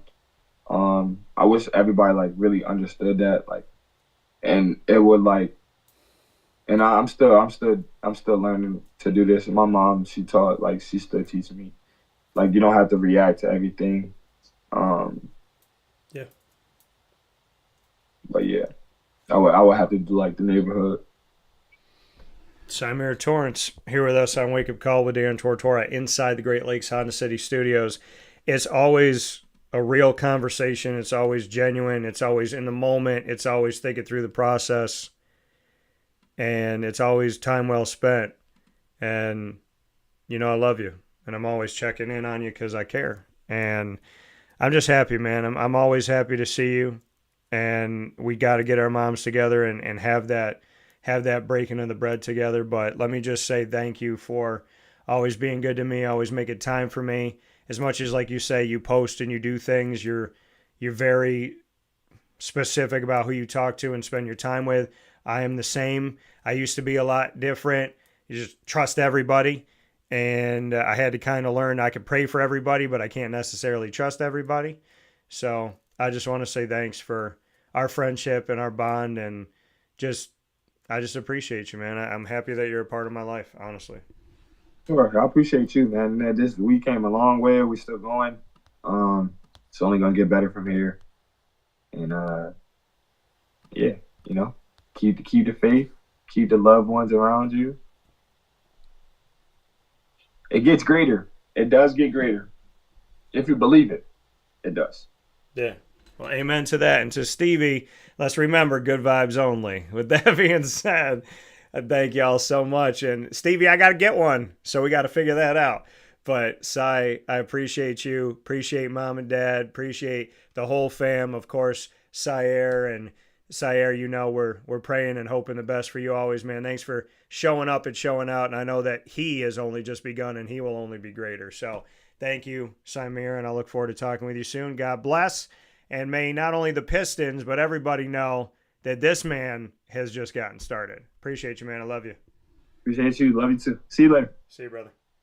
That coming from Symir Torrence one more time. We have had such a full show here on Wake Up Call with Dan Tortora that we have barely taken a break today, and it's past 12. So let's take a step aside. Let's make sure that we let you hear from these wonderful partners that I'm happy to have in the Wake Up Call family. We'll wrap things up right after this. This is Jim Dispenza, owner of Game Point Sports Complex. You hear the same story across any sport that kids play and any sport that adults play. There's never enough places to play. That was definitely true with volleyball, definitely true with basketball. Could be cheerleading, it could be field hockey, which is what we're seeing now. Every sport has a lack of places to play, and I think Syracuse in particular is a place where it's really bad, despite the fact that we've got a lot of athletic talent around here. We just seem to have not enough places for people to play, and they're going to different places. They're going to Rochester, they're going to, Buffalo. They're going all different places because we don't have a place here, and I felt like that should change. This was a long project from planning all the way through execution to opening doors. A lot of work went into it, obviously, a lot of money, a lot of resources. And the dream always was kids being in the gym, having a good time. And I've always felt like sports is the most unfiltered joy that you can observe with people that people can experience, because it is fun, it is a sense of accomplishment, it's all of that wrapped into one thing. And so watching kids going up and down the court with big smiles on their faces has been just amazing, an amazing experience. I'm looking forward to years to come of that same thing. We've taken the time to invest in multiple sports, and then what we're finding is the mere fact that we have a large, clean, well-lit space has opened a lot more doors for us beyond basketball, volleyball, pickleball. Now we're having some interest from cheerleading. We've got girls field hockey coming in. And then also there's quite a bit of room for spectators. We've got bleachers, we've got benches, we've got a concession lounge where people can get food and drinks. We're going to have multiple sports going at the same time, using every square inch of this place for what it was conceived for, which is basically people to come in, have a good time in the sport that they prefer. We manage each situation differently. Everybody has different ability to afford different things. Some are bringing 10, 15 people, some are just 2 people. I've had a lot of situations where it's a father shooting around with his son, it's a mother playing pickleball with her daughter or with her son, and in those situations come up and we work with people, and that's allowed us to have groups from 2 people up to 30 people and have some flexible pricing behind it. We're an organization that is here to work with the community any way we can, and that's part of it is just making sure that we have the flexibility to put together a plan that makes sense regardless of the size of your group. So in order to book time, the best option is to go to our website, gamepointsports-syr.com. You can click from there and sign up for events, sign up for your own particular training, sign up for birthday parties, all of that.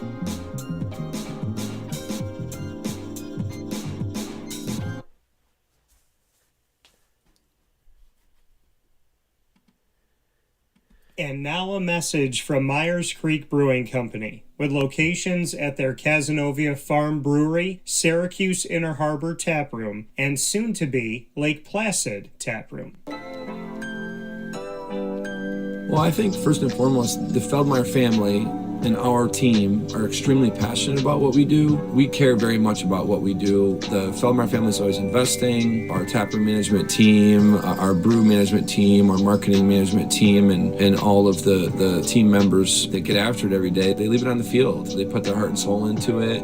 I know for a fact that everyone that works at Myers Creek wants to be there, and we want them to be there. You know, we want them to feel good about their job. And again, if you've never been to Myers Creek, especially to the brewery, I mean, I want your eyes to open really big. I want you to see how big of a brand this is. I want you to see where we're going. The sky is the limit, and I feel very proud of that, and I'm very excited about that. When you think of designing a menu for a brewery, it's kind of open to a lot of different interpretations. I mean, you can do American, you can do Asian, you can do Italian, and you just have to find, you know, how that meets that pub style dining experience, that gastropub vibe. And I think it's super fun for us because obviously we know that, you know, everyone in the world's going to sell a pizza or a burger or a french fry, but what can we do to be different? And what can we do to be true to who we are? We are a brewery, you know, a brew pub. So the flavor profiles are kind of all over the place. And I think it's super cool that we have a massive smoker at the brewery in Cazenovia, and we smoke a lot of our products. A delicious smoked turkey. We have barbecue ribs on Sundays. From a pulled pork sandwich to a chicken wing, you go to the Inner Harbor and you go to the Kaz location and you'll find similarities in the menu, but also things that are a little different and also kind of fit those different demographics or different communities, and also hopefully just drive you to try every tap room that we have open at some point because you get a little something different at each one. You know, we understand how hard it is to, you know, work every day and get after it every day, and when you're done at the end of your day, you want to go out and put your feet up in a good ambiance and good environment. So we take pride in that. We make sure that everyone knows that they're very much valued to us.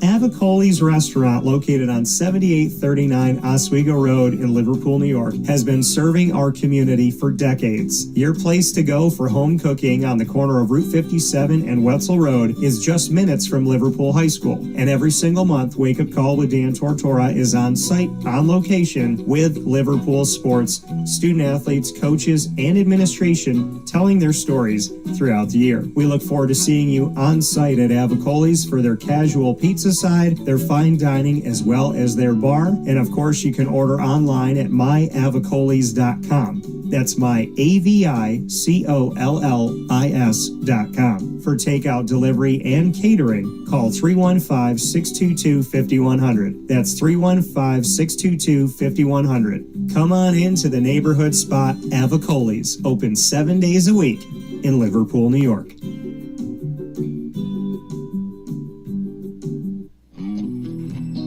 K-9 Campground Dog Boarding is your home away from home for your furry-loving friends. Open 7 days a week with drop-off and pickup times in the morning and later on in the day and early evening. K-9 Campground Dog Boarding is the spot to trust with your dog for short and long-term stays. Call 315-299-4013 for more information. That's 315-299-4013, and go to k9campground.com as well. That's K9 ground.com, where you will find all of the information on their different cabins, which include the classic cabin, executive cabin, grand cabin, and luxury cabin. K9 Campground Dog Boarding, where your dog will have indoor and outdoor areas as well as their own private cabin for any size, any breed, as well as dogs with different needs. Dog parents and dogs alike choose K9 Campground Dog Boarding. Isn't that right, Lily?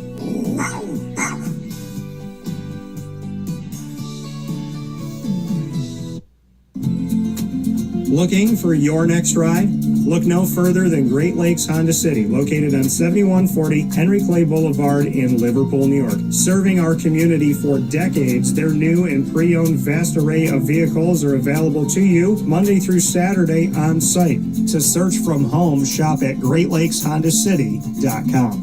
Call 315-365-5576 to set up an appointment. That's 315-365-5576 for Great Lakes Honda City, 7140 Henry Clay Boulevard in Liverpool, New York. Great cars, great people, Great Lakes.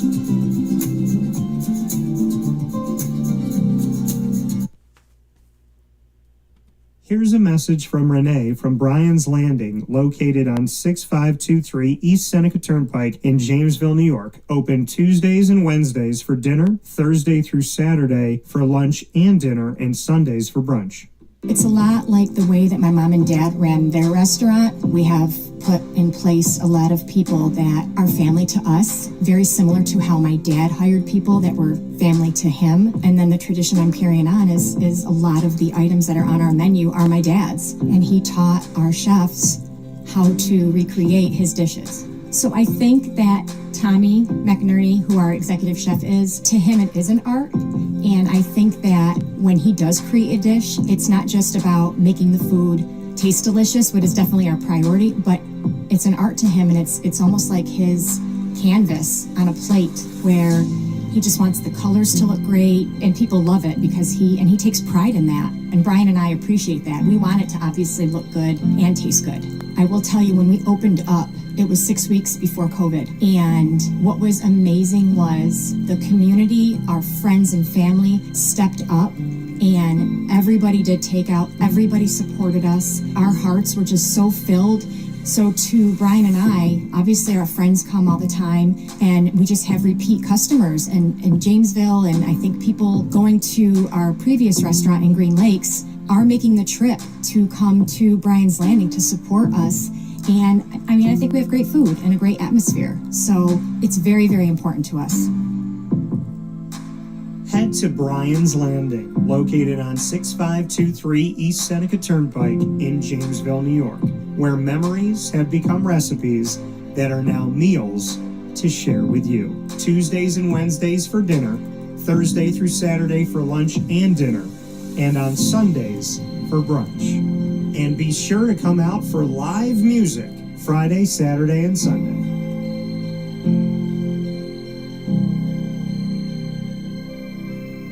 Life gets busy, and sometimes that means us running around. So K-9 Kamp Dog Daycare offers you an opportunity to give your dog a place to stay while you take care of what you need to throughout the day. K-9 Kamp Dog Daycare is located on 228 Old Bridge Street in East Syracuse, New York. You can see it from the highway, and it's just off of Erie Boulevard across from BJ's Wholesale Club.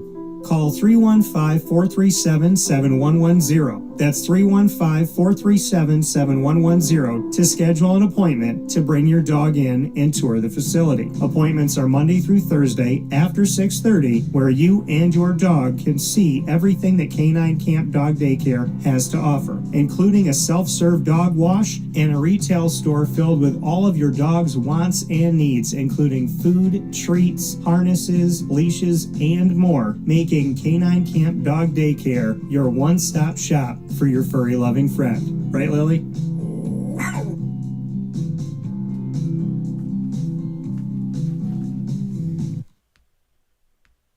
Carvel DeWitt, it's what happy tastes like. Do you know why? Because we make ice cream. Creamy, rich, flavorful ice cream. Not yogurt or iced milk like some of our competitors. Ice cream.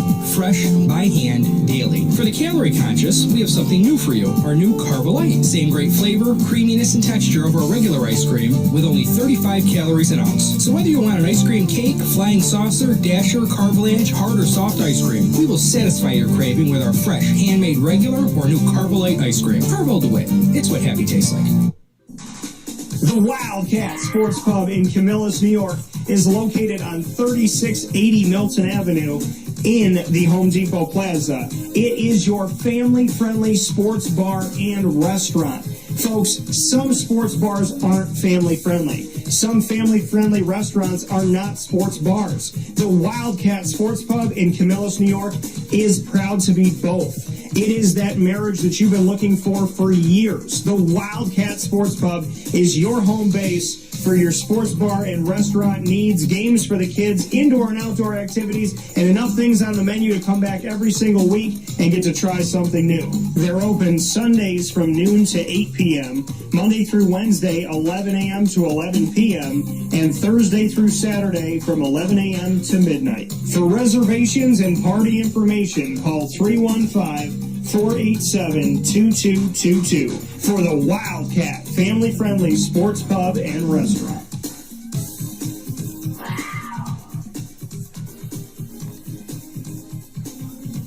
GG cards and breaks, like comments and swine. GG Cards and Breaks coming to you on 639 Delmar Place in Syracuse, New York, is your one-stop sports card and trading card shop. Find your way over to GG Cards and Breaks today on 639 Delmar Place in Syracuse, New York, to find hockey, soccer, baseball, basketball, football, and so much more, including Disney Lorcana, Magic the Gathering, One Piece, Yu-Gi-Oh!, Pokemon. While supplies last, your kid's spirit can have so much to look at, open up, and bring home from GG Cards and Breaks, a place that truly is different in all the most wonderful of ways. Head over there today. Let them know the DT sent you to 639 Delmar Place in Syracuse, New York. Many thanks to Chick-fil-A on Bridge Street in Erie, also known as Chick-fil-A DeWitt. Make your way over to Chick-fil-A DeWitt today to see Megan Sorber and her team. They opened up just a little while ago, not even 2 months ago, on that location on Bridge and Erie. You can't miss them as you're driving by. It is a massive brick building with a double drive-through and set up to have all of the wonderful people that come through Chick-fil-A. Those of you that love Chick-fil-A food, Chick-fil-A sandwiches, of course, the chicken, the mac and cheese, and so much more. You already know all about Chick-fil-A, but there's something even more special, and that is what matters to Chick-fil-A, and having faith and family and community be in their essence. So going to Chick-fil-A is simply more than a chicken sandwich. Make sure you head over there today, and thank you to everybody that has. Much love and much appreciation, and I always send my positivity over to the wonderful team at Chick-fil-A in DeWitt. With that being said, here on Wake Up Call with Dan Tortora, where sports truly meets that thing called life, we have one final thing to do today, and we have gone, I don't even know at this point. We were 3.5 hours on one of our shows this week, and now we're about to hit 3 hours and 15 minutes, 3:15. What is that? Well, folks, you already know what 3:15 is. 3:15 is the area code of right here in Syracuse and in central New York from my hometown. Well, I got one more thing I have to do before I hop out of here.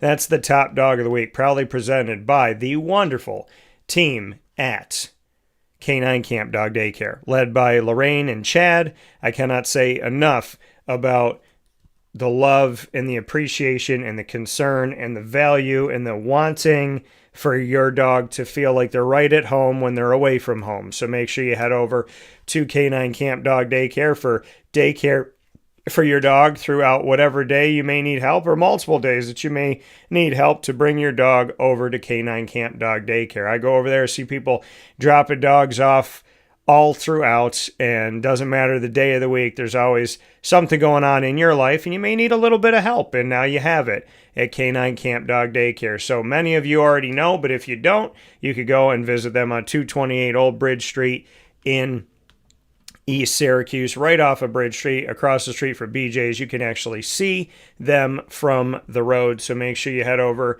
to K-9 Kamp Dog Daycare today. You could get more information by going to K-9kamp.com. That's K-9 kamp.com for more information. You can call them at 315-437-7110. That's 315-437-7110, and ask your questions of information that you may need to feel safe and feel good about dropping your dog off over at K-9 Kamp Dog Daycare today. So make sure you get in touch with them. They also have a They have a self-care area, self-dog wash, so to speak. So you could go in there and give your dog a little bath, a self-grooming area, I should say, for your dog.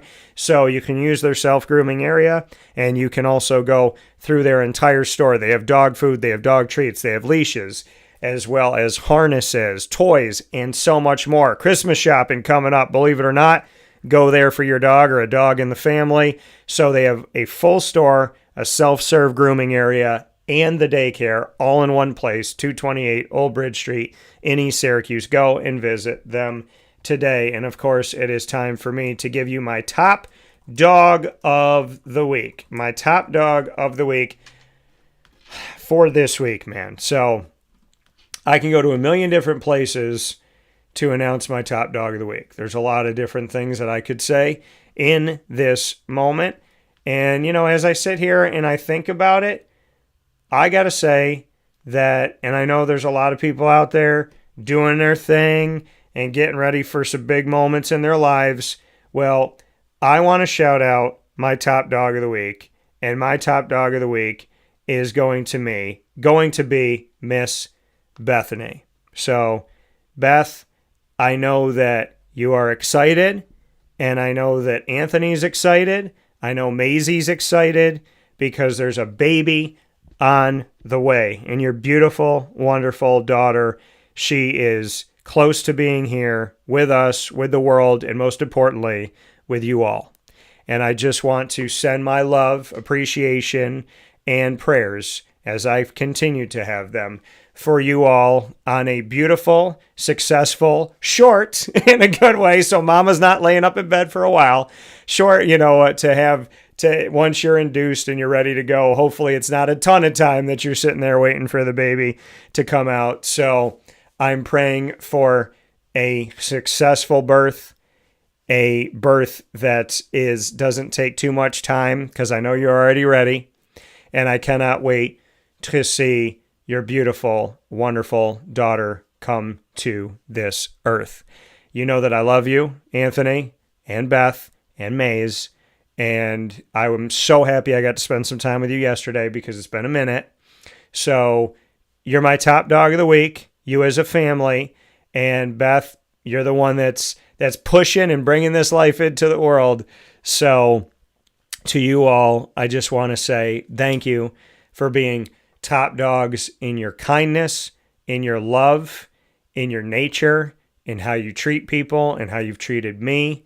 And as I told Anthony last night, it is so beautiful to see that true love still exists and that you can find your best friend. And that with your best friend, you can bring another best friend into this world. So much love to the Campbell family, and God bless on hopefully getting to see your baby come to this world very, very soon. So God bless you all, and may safety be with you, may health be with you, may happiness be with you, may sheer joy, and may God guide you and guard you and bring you to this beautiful, wonderful moment that is to come. And I'm so happy for you. I already know you're both going to be amazing parents because you're amazing people and you have big hearts and you're big kids. And like I said, big kids make the best adults. So God bless you all. No stress. Do your best. And it's all going to work out. So in the name of the Father and of the Son and of the Holy Spirit, to the Campbell family and to your daughter who is on her way, shout out for being top dogs of the week, proudly presented by K-9 Kamp Dog Daycare. And you can get in touch with them by going to K-9 KAMP.com, and you can call 315-437-7110 for more information. Thanks to everybody that's with us up and down the East Coast, the Midwest, the West Coast, and all around the globe on YouTube.com and Facebook.com, both /WakeUpCallDT, and on WakeUpCallDT.podbean.com. Then we go into the archives: Amazon Music, Audible, iHeartRadio, iTunes and Apple Podcasts, Player FM, Podbean, Podchaser.com, Podvine, Spotify, TuneIn, and YouTube. Podbean alone has over 1,900 episodes, and we're going to be adding a bunch of stuff within the next few days, so stay on the lookout for that. Make sure to search Wake Up Call with Dan Tortora, or one word, Wake Up Call DT, on any one of these channels. You can also ask Alexa and your Google device to play the latest episode of Wake Up Call with Dan Tortora, and they will do that for you as well. So much love to everybody that's done that. Appreciate your support. Many thanks, speaking of support, to our wonderful team in Central and Upstate New York. Make sure to support them by going to Great Lakes Honda City, Carvel DeWitt, the Wildcats Sports Pub, GG Cards and Brakes, Myers Creek's 2 locations, one out in the country on 33 Rippleton Road in Kaz, and of course in the Syracuse Inner Harbor on 720 Van Rensselaer Street, where we will be tomorrow for our post-game show. Wake Up Call Game Day is back at Myers Creek in the Syracuse Inner Harbor this Saturday, September 27th, and it's at approximately 6 p.m., right around dinner time after Syracuse faces off against Duke. Isaac and I will leave the Dome to go to Syracuse Inner Harbor to Myers Creek with you to have dinner with you and to talk about the game. Can't wait to see you there. Chick-fil-A Cicero, Ma and Pa's the snack capital of the world, K-9 Kamp Dog Daycare, Chick-fil-A DeWitt, Mother's Cupboard, as well as K-9 Campground Dog Boarding, Pizza Man, Brian's Landing, Game Point Sports Complex, where I just saw Symir Torrence recently, Avicoli's, and we are the exclusive multimedia marketing partner of your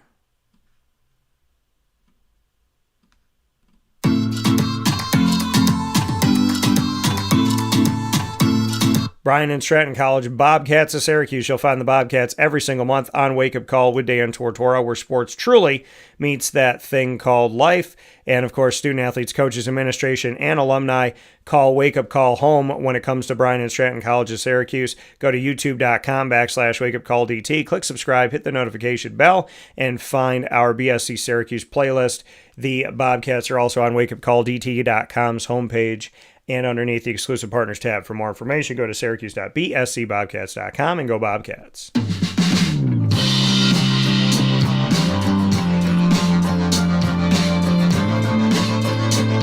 Wake Up Call with Dan Tortora is your exclusive multimedia marketing partner for the Binghamton University Bearcats. You'll find the Bearcats every single Tuesday at 10 a.m. Eastern Time during Bearcat Time. We look forward to seeing you out there on Wake Up Call every Tuesday at 10 a.m. Eastern Time on the airwaves and on video as well. You can find all of our content by going to youtube.com/wakeupcalldt. Click subscribe, hit the notification bell, and find our Binghamton playlist.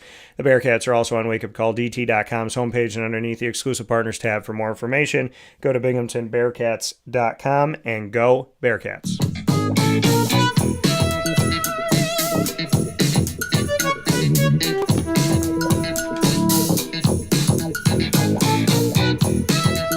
The Onondaga Community College Lasers are exclusive multimedia marketing partners with Wake Up Call with Dan Tortora. Find the Lasers every other Wednesday at 9 a.m. Eastern Time. Bi-monthly, you will find the Lasers. And in October, you'll find them 3 times because there's 5 Wednesdays in October. So the 1st, the 15th, and the 29th, you'll find OCC. So every other Wednesday at 9 a.m. Eastern Time. Next one up is Wednesday, October 1st at 9 a.m. Eastern Time. And of course, student athletes, coaches, and administration joining the show in the Laser Lounge. You will find our content with the Lasers by going to youtube.com/wakeupcalldt. Click subscribe, hit the notification bell, and find our OCC playlist. The Lasers are also on wakeupcalldt.com's homepage and underneath the exclusive partners tab. For more information, go to onondagalazers.com and go Lasers.